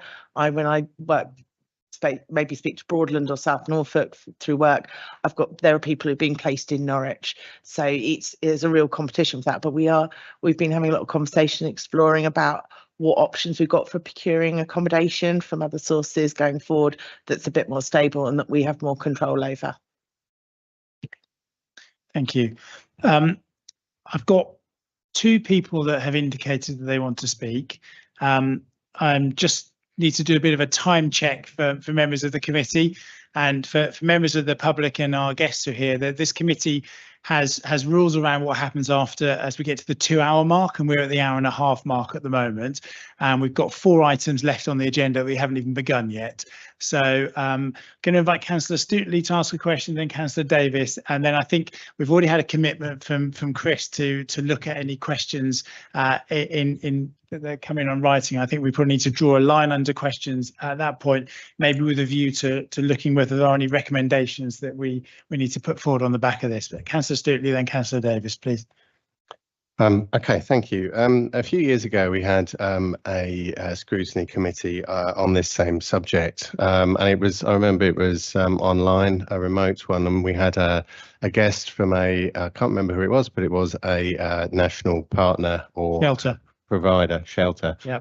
And they said that Norwich City Council was in the top 5 in the country of providers for this service for homelessness and rough sleeping. I just wondered whether where we are now, whether we are still in the top 5, whether we're about the same, or playing catch up now. Thank you. Leslie might be able to bail me out, but I'm not sure there's a league table anymore. I mean, I'd be reasonably confident, to be honest with you, but are we talking about the gold standard? We are a gold standard. Well, that's 20 years old. I mean, it's just. But there's no league. Say nothing. There's no league table of who's best, unfortunately. I mean, the government report, and you can take away from those statistics of the government reports on the Delta system who's performing well at certain aspects. We perform very well at prevention of homelessness in this authority, about 82% last year, which is a standout in Norfolk, but other authorities perform well in other areas. Can I just say, I mean, on that, the gold standard was developed at a time when there was a different government in place at that time. There had been the invention of supporting people, and the landscape was very different at the time when the gold standard was first developed. I think we've had 2 changes in homelessness legislation since that time. So, you know, we had the particularly the way that the new Homelessness Prevention Act is calibrated is very different to the landscape that the gold standard brought in. And I would say that shelter moved away from the gold standard as a demarcation a long time ago. Thank you for that. Councillor Davis. Thank you. This is probably for Chris, I would think. So it's about managed migration. So when people are coming off their legacy benefits and onto UC, I've dealt with a lot of people who are really having trouble managing their money, and they're falling behind on their rent because they're not used to paying rent out of their own accounts, and it's going into their account rather than automatically to the council. I just wondered if this was causing a problem with people falling behind on their rents. It's not something that we specifically see very much of in terms of homelessness. Obviously, the council, in terms of the landlord service, has budget advisors who can help on that. There are things like discretionary housing payments. If a client came to us facing homelessness for issues like that, we'd certainly look at a prevention loan to tide them over until the issue is resolved. We'd certainly speak to the benefits team to try and get it resolved. And we'd certainly look at discretionary housing payments as well to tide them over. Certainly, if my colleague who's managing the income team was sitting here, they'd say it's an issue for them in terms of their statistics getting worse, the arrears going up. But these are issues that can be resolved through use of budget advisors and closer work with the benefits team. Can I just come on that as well? Please do. In fact, there was the meeting of the Financial Inclusion Consortium earlier this afternoon, and that's a sort of organised through NCAN and different partners, including the City Council Income Team, and that is a repeating member issue on the agenda to ensure that, you know, there is communication around that. But I wouldn't necessarily say that that is a huge cause of homelessness in the cities.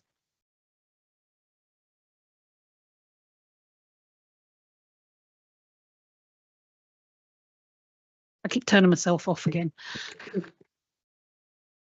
These microphones are incredibly sensitive, and so they'll either turn themselves off or they'll just flash a lot and not work in the first place, as others are experiencing.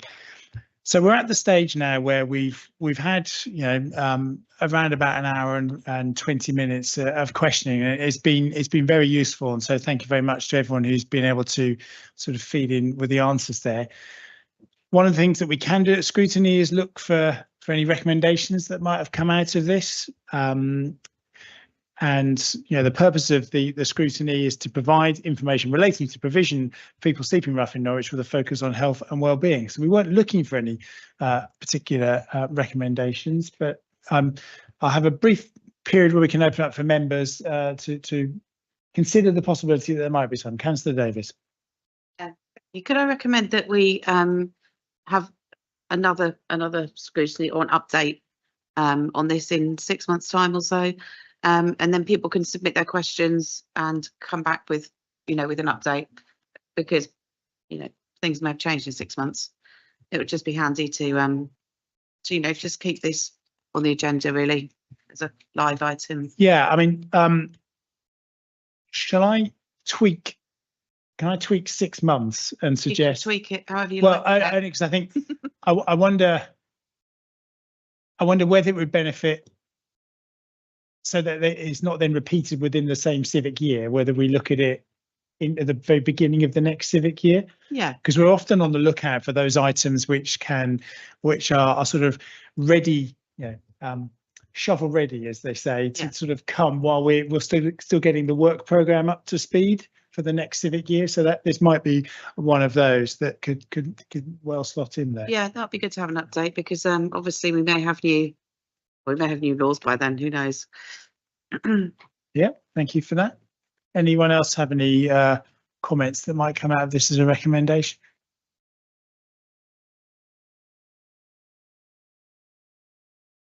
Jan, from a sort of governance perspective, I've obviously had a recommendation that relates to the work programme. Should we consider that now, or just look at that when it comes to the work programme? Or Emily, yeah. So I've had a recommendation to bring this back, and I've tweaked it slightly and suggested that can come at the beginning of the next civic year. Councillor Davis has proposed that. I'm happy to second that. All members who are in favour of that, please indicate. That is unanimous. Thank you very much for that.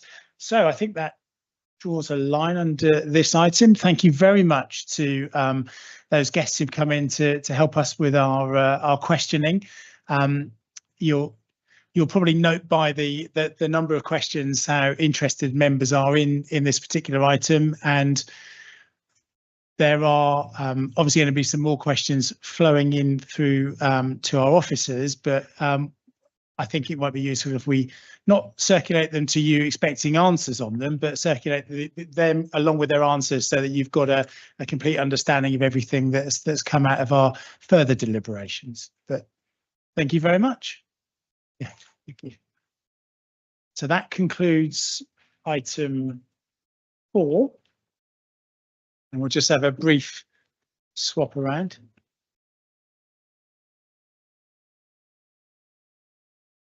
So the next update is on SWEP.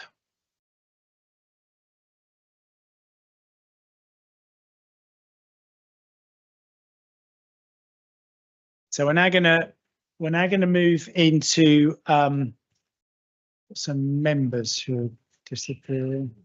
I think there is gone for loo break. Yeah. Just wait for people to leave, then we'll.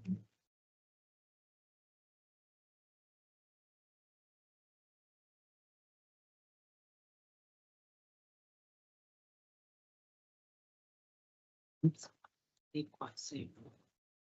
Group to.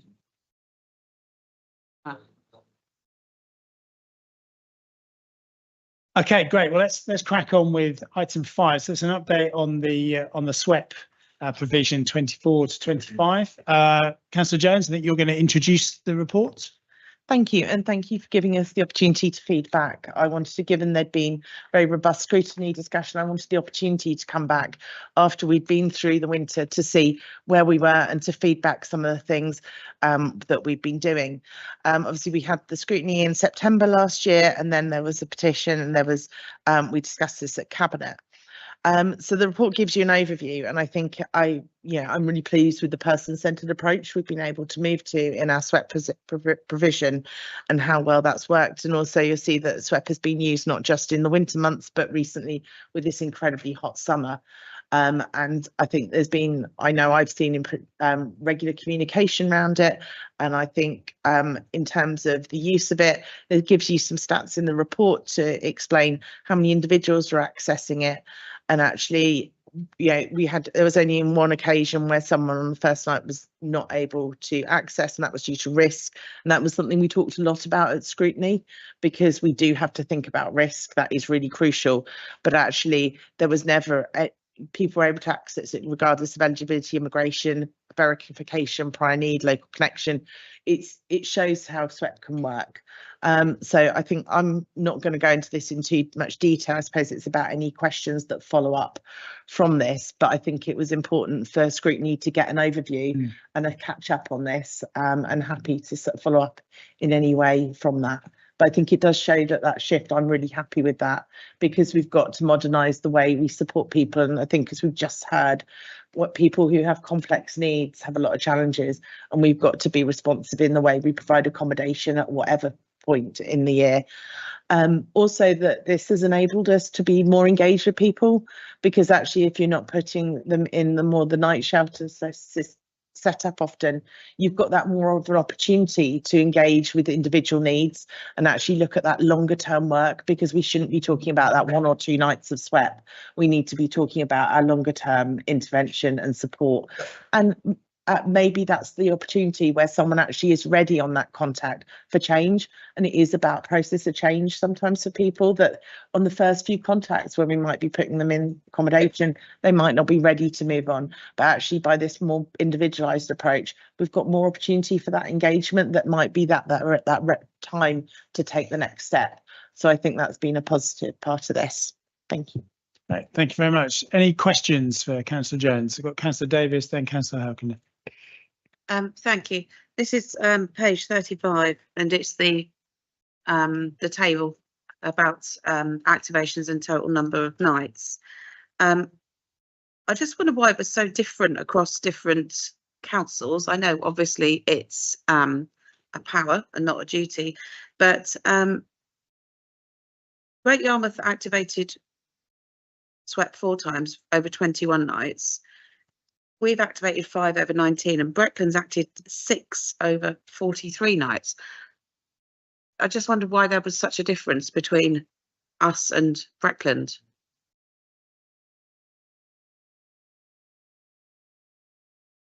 I'm not in terms of Breckland. I think they've got a big population of people, where what I would suggest is that they've tried to get those individuals then onto a longer term accommodation offer. So rather than ask them to leave, our move on accommodation offer is probably a lot quicker. So we've got Hub, Bishop Bridge, a lot more off the street offer. So once, as Councillor Jones says, once they've engaged in a service, there's more of an opportunity to try and get them in. Whereas Breckland would have they haven't got the same provision as us. So it may have taken them a bit longer. Now, I'm sure some of those 43 return to the street. They're not the 43, sorry, the 39 return to the streets. But without asking them directly, and I haven't, I'm not going to tell you I have, is that my guess is they've probably allowed them to stay in for a longer period so they can work with them for a longer period. Chris. Yeah, also we need to factor in Breckland have got particular concerns about rough sleeping in Thetford Forest, where they had, I think, a couple of fatalities over the last 5-6 years. So that might be why they're more liberal in their approach. Councillor Halkiner. Yeah, thank you. Would have been my question as well, but building on it, I guess I think the recommendations from the last scrutiny were that we become more liberal in our approach and more generous and activated more SWEP more frequently. And so I was just wondering whether you could have a bit more data about the occasions when SWEP was activated and whether that was actually more generous and than in the past. And it was good to see that it's been activated in heat now, but I was wondering on the previous occasions, what were the triggers? Were they really taking into account a kind of a more humane, more generous approach? I also have a question about whether some of the partner organizations that were there at last meeting were invited. I know it's an update, so I don't know if that's in order, but there was at least one of the partner organizations that were there then that asked me to raise one point about provision for young people, so up to 25-year-olds. So they wrote, I think we definitely see the lack of rough sleeper provision for our young people up to 25-year-olds. The closure of the winter night shelter was a real blow. There just isn't enough provision, and especially appropriate provision for younger non-entrenched rough sleepers. So looking for some clarity around that. Thank you. Councillor Jones, I think, will come in. I think if we're talking, to put them would be a night shelter, that would be. Microphone similarly turning off now, and I would say that we've had a lot of engagement with MAPRE and other organisations. Charlotte will correct me, YMCA, and you know we always work in partnership with people. But night shelter, if we're talking about people who are very entrenched rough sleepers alongside under 25s, I would be concerned about mixing those groups. So that was one of the reasons for shifting to this model, is about protecting people who are vulnerable. Can I come back? Yeah, I don't know. We just got probably a couple of extra officer comments, and then if you want to come back in at that point. Yeah, I was sorry, I was just going to add to that. So I think that's the person-centered approach that we try this year, rather than a night shelter, was to work with our providers in the city and find the most appropriate accommodation SWEP bed for that person. So if someone wanted to access that SWEP on that night and they were under 25, the likelihood is that YMCA would have some voids in their system and we could utilise those beds as SWEP. And that is far more appropriate accommodation for someone that's under 25 rather than a night shelter. What I understand from the partner organisation is that there were challenges for under 25 to find provision for those under 25 years. They're not saying they should go to the winter night shelter because it's the most appropriate accommodation, not at all. They just say that they struggle to find solutions for these under 25-year-olds. We are actively working with partners that support that client group to look at expanding their bed spaces in the city. Yeah, I'd just be interested to know who that was, because obviously they all come through us and I didn't struggle to find any accommodation for anybody under 25, so I'm not sure if they were directly looking independently, but if they come through us, which is as the process, I didn't struggle to find anybody, struggled with anybody under the age of 25 accessing accommodation. As Councillor Jones says, no one was not offered a bed apart from the one individual we mentioned. At the scrutiny meeting, it was also discussed that there would be regular meetings with these partner organizations. I just wonder how regular they are and how much they have fed then into policy, because that's probably the best avenue for this information to pass. So I have attended some of that. It's not always possible due to my work commitments and when they fall, but I know Charlotte's been meeting regularly with partners and that's been very productive. And there's been also opportunities. There's been a meeting to discuss things more at a strategic level, but also about opportunities where if there's individual cases people want to bring forward. And I don't believe there's been much of that, but we've made space for that to happen so that it wasn't, people didn't feel there was somewhere to go with individual stuff. But Charlotte can probably feedback more than me. Last time I was engaged in that, there hadn't actually been anything recently. Yeah, so we've had a kind of more strategic level meetings with NCAN, Shelter, Bridge Plus. This is kind of more relating to, because I know the last time this went to scrutiny, it was kind of the refugee, asylum seeker and SWEP kind of all in one. So it was kind of more geared towards that kind of community. So yeah, we have had regular strategic meetings, which Councillor Jones has attended some of. And then on a more operational level, we have offered kind of a case discussion on a 2-weekly basis. So that case discussion is open to people that are supporting people through the Homes for Ukraine scheme, and also people that are supporting people that are refugees in the city. We haven't had any cases put forward from those partners in terms of the community groups that support our refugee customers. And I recently had a meeting with Shelter, who were quite complimentary about the partnership working that has happened since the last scrutiny. Thank you. Yeah. Just I wanted to also go back to my previous questions about have you been more generous in when we activate SWEP? It's difficult to compare, obviously, because the weather fluctuates, but we kept to what we agreed with, which was that when it was cold and on certain consecutive nights we would activate it. It's very difficult to predict the weather in terms of when it was colder, but we agreed that we would activate it on the weather warnings. Yeah. But and you've activated it due to heat as well, haven't you? We did. Yeah, we've activated it due to heat as well. I think it was amending the criteria to be in line with the Homeless Link guidance, was my understanding, and that's what we've done. And it was about also then conversations with other local authorities, because also it's what's next door. Yeah. Where possible, we look at feels like temperatures. The difficulty is everybody's feels like temperature is slightly different. What feels like being cold to me might not feel for you, so it's very hard. But if you look at the references to other local authorities, regardless, we activated it on par with everyone else. So okay, thank you. I'm going to move on to the next councillor now, which is Councillor Calvert. Councillor Fox. Yeah, I remember what my question is. There was a moment where there was a blank there. Yeah, so with the weather warnings thing, I'm just so if we're activating it in line with weather warnings, is it sort of like amber or red? Like, yeah, I'd just it'd be nice to have some clarity around that.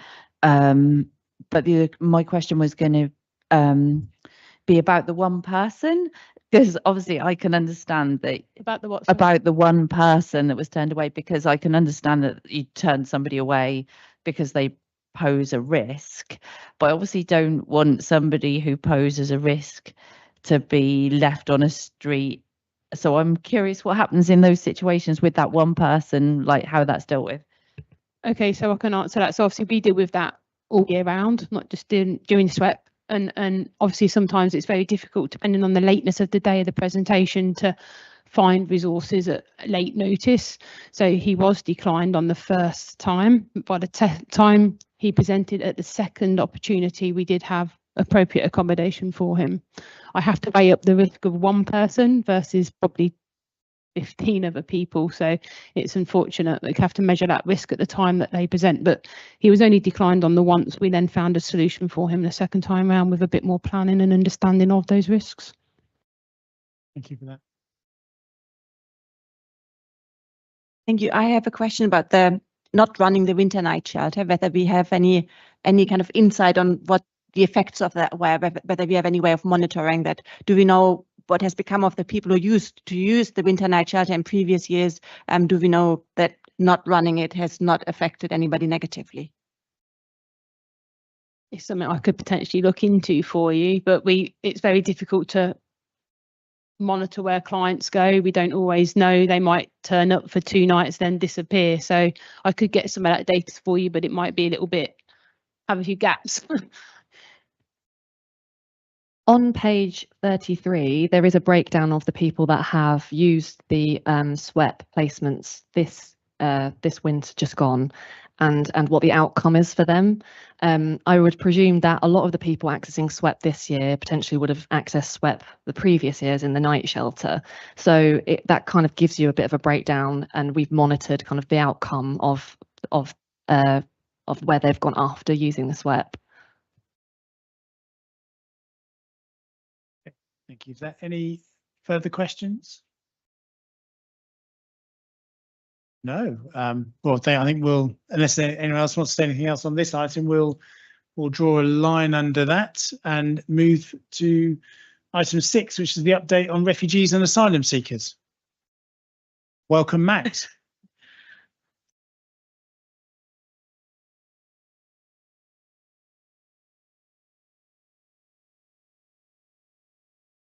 Thank you very much.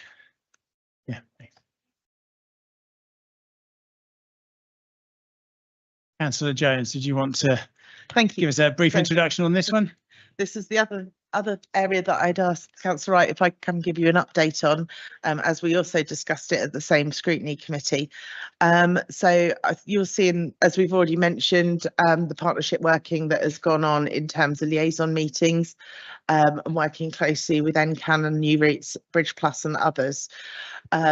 And then we've also got the work that's going on that feeds into City of Sanctuary. This has been an area where, in terms of staff resource, in terms of supporting people, there's been significant staffing resource that's gone into that.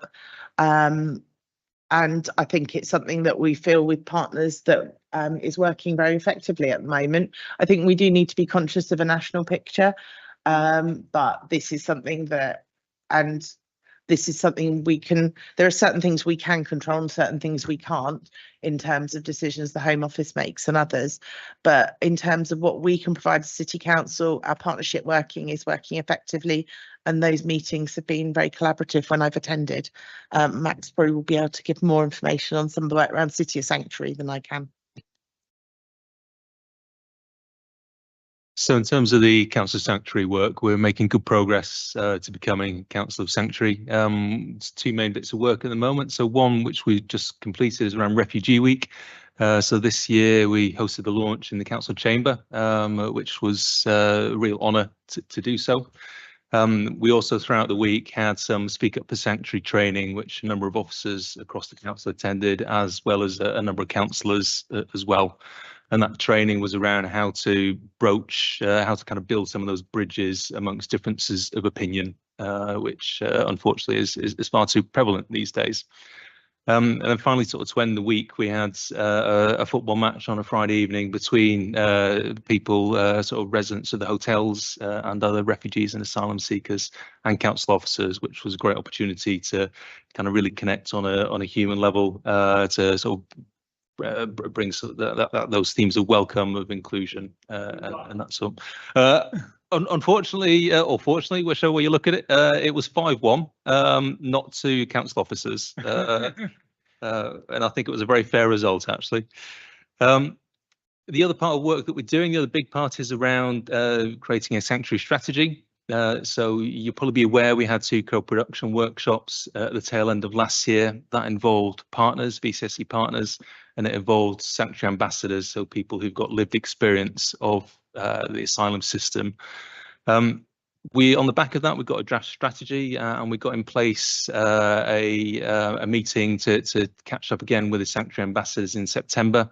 And at that point, we're going to go back over the strategy with them, which is important to do, as it's really key that we co-produce this strategy with them.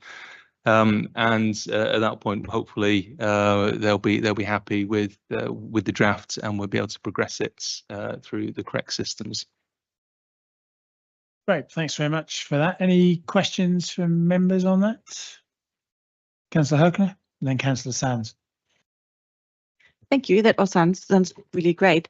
I was wondering whether the strategy would go for public consultation, or is there a chance for councillors to see it and to input? Then I have another question, which is around, is there any kind of collaboration with the University of Sanctuary, or with UEA and the University of Sanctuary there?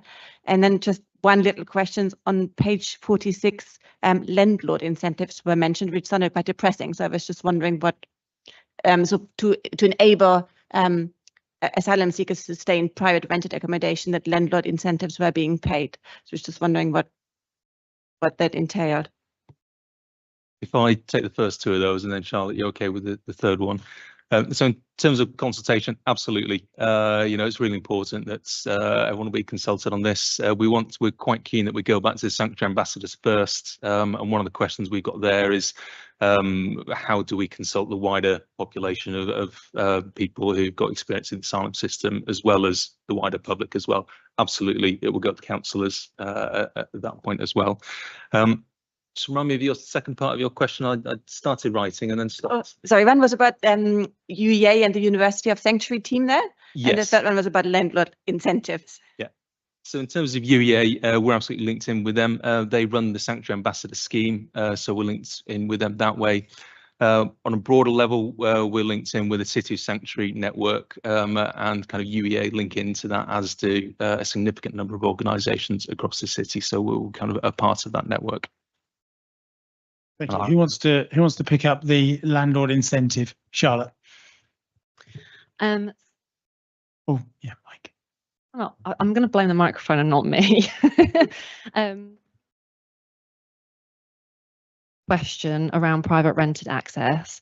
So we, for the last 2 years, we have allocated some of our asylum dispersal grant money to private rent incentive to assist this community with accessing private rented. So last year, I haven't got the number off the top of my head, but sorry, this coming financial year, we've allocated £60,000 for that for the year. And for the last 12 months, we've managed to house 120 customers using private rented incentive into private rent, 120 refugees into private rent. Was that your question? Sorry, I didn't quite hear it. No, sorry, the question was about landlord incentives. Does it mean the council pays landlords to specifically host asylum seekers and there's no other way of securing private rented accommodation for them?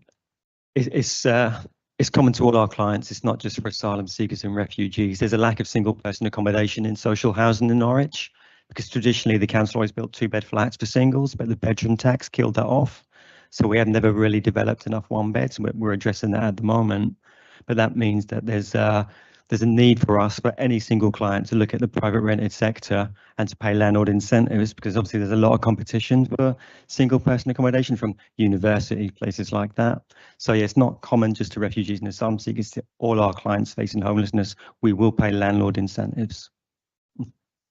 This was based, the reason we did this last year is because we had a lot of success with our AFIO scheme, so accommodation for ex-offenders. We do something very similar, and we recognised actually that was so successful that we wanted to replicate it for this particular group. And like Chris says, we do this for other groups as well, but it's because we've got money from the Home Office, so we've allocated a portion of that money to replicate something similar to the AFIO scheme. Okay, thank you. Councillor Sands. This is a statement rather than a question, but in Bowthorpe we have the Bowthorpe Community Trust. It has extensive workshops with all sorts of machinery in there, from pedestal drills, bench saws, even a laser burner. And we have a group of asylum seekers from the Book Hotel come down as a group of trainees, learning skills and things and integrating with people there, which I think is a very, very positive move. Thank you very much. Any other questions, comments? Councillor Jones. I just want to say thank you for the opportunity to update on things. It's nice to be able to take away stuff and then bring back an update. So thank you for the opportunity. Thank you very much. Councillor Stuteley. Thank you. It's a question, please. In your work, working towards becoming a council of sanctuary, have you come across any barriers to that within the council or from outside that we can help with today with recommendations? There's a lot of work to become a council of sanctuary. I wouldn't necessarily say we come across any barriers. I think it's a challenge to achieve that within the resources that we've got. I've always found that internally and externally we've had a very good reception from people. We're working with partners very well. We're having a very positive dialogue with them. They expect a lot from us, which is absolutely fair for them to do so. The community they work with requires a lot of support. But I think we've got a very positive relationship with them. A lot of the work that has gone on in housing over the past year has had some very positive feedback from partners. So actually, I think I wouldn't necessarily say there's any barriers. I think we're working towards it. Thank you, Charlotte. I just wanted to add that the dispersal grant money that we've received this year from the Home Office, we actually, as part of the workshops that Max led for the Council of Sanctuary, which we undertook with people with lived experience, some of the information that came out of the workshops has assisted with shaping how we're spending that money this coming year. So it has been really helpful. And I think if there were any challenges identified in those workshops, we have tried to align our spending to those priorities. Thank you. Councillor Smith, I just also need to let the committee know we are past the 2-hour mark now. So Councillor Smith, your question. Thank you, Chair. It's a very quick one, actually, building on to that about the work on the City of Sanctuary, and similar, I suppose, to Councillor Hockman's question about UEA. Are there any schools of Sanctuary in Norwich, and do you work with them? I thought there were a few maybe years ago, but I'm not sure how that programme developed. Junior School, I think, is definitely one. Yeah, there are plenty of schools of Sanctuary in Norwich, so they work directly with the City of Sanctuary group, which is largely run by volunteers, but they do have a coordinator there. That's an independent group other than the council, and they work with them and support them. So we don't work directly with them, but we're part of the wider network of which they're also a part.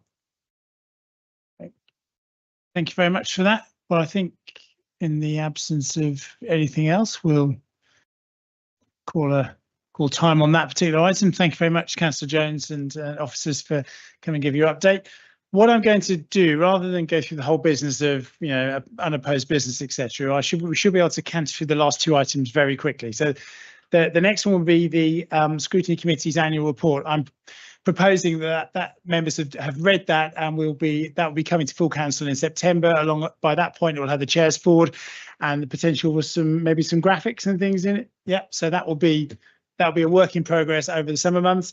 We then move on to item 8, which is the work programme.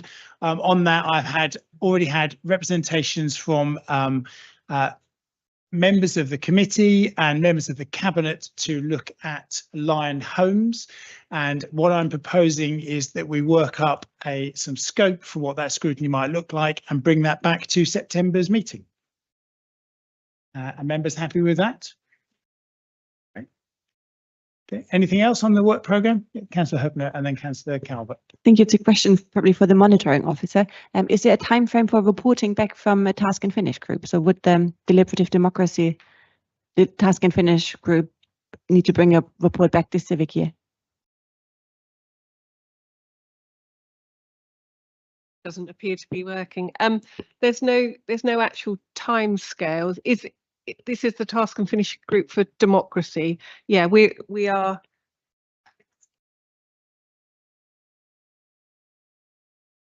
Yes, there's no constitutional time, and we can work through it at the pace that we need to work through.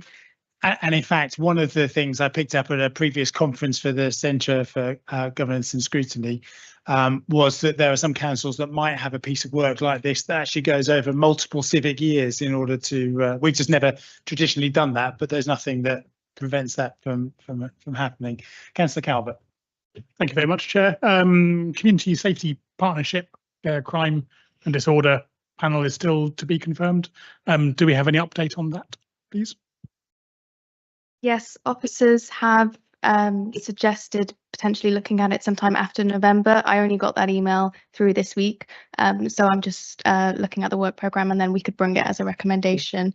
Obviously, that came after this work programme report was published, so that's why it's not on there yet, but it will be presented to the committee to agree upon formally, probably at the next meeting. Thank you very much. We're going to be busy in September with the work programme by the sounds of things. Councillor Huckner. Just returning to the question of Lion Homes, is there a formal process for coming up with a scope, or would somebody just volunteer to propose something and all groups can feed in? Well, I think what we'll do is bring a draft scope in September, and so there's that's then used as the starter for 10 for members of the committee to then comment on.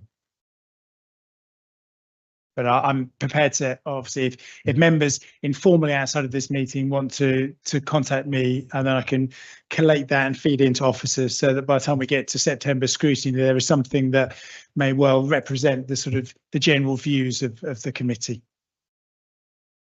Yeah, great. Thanks very much, everyone, and have a good summer.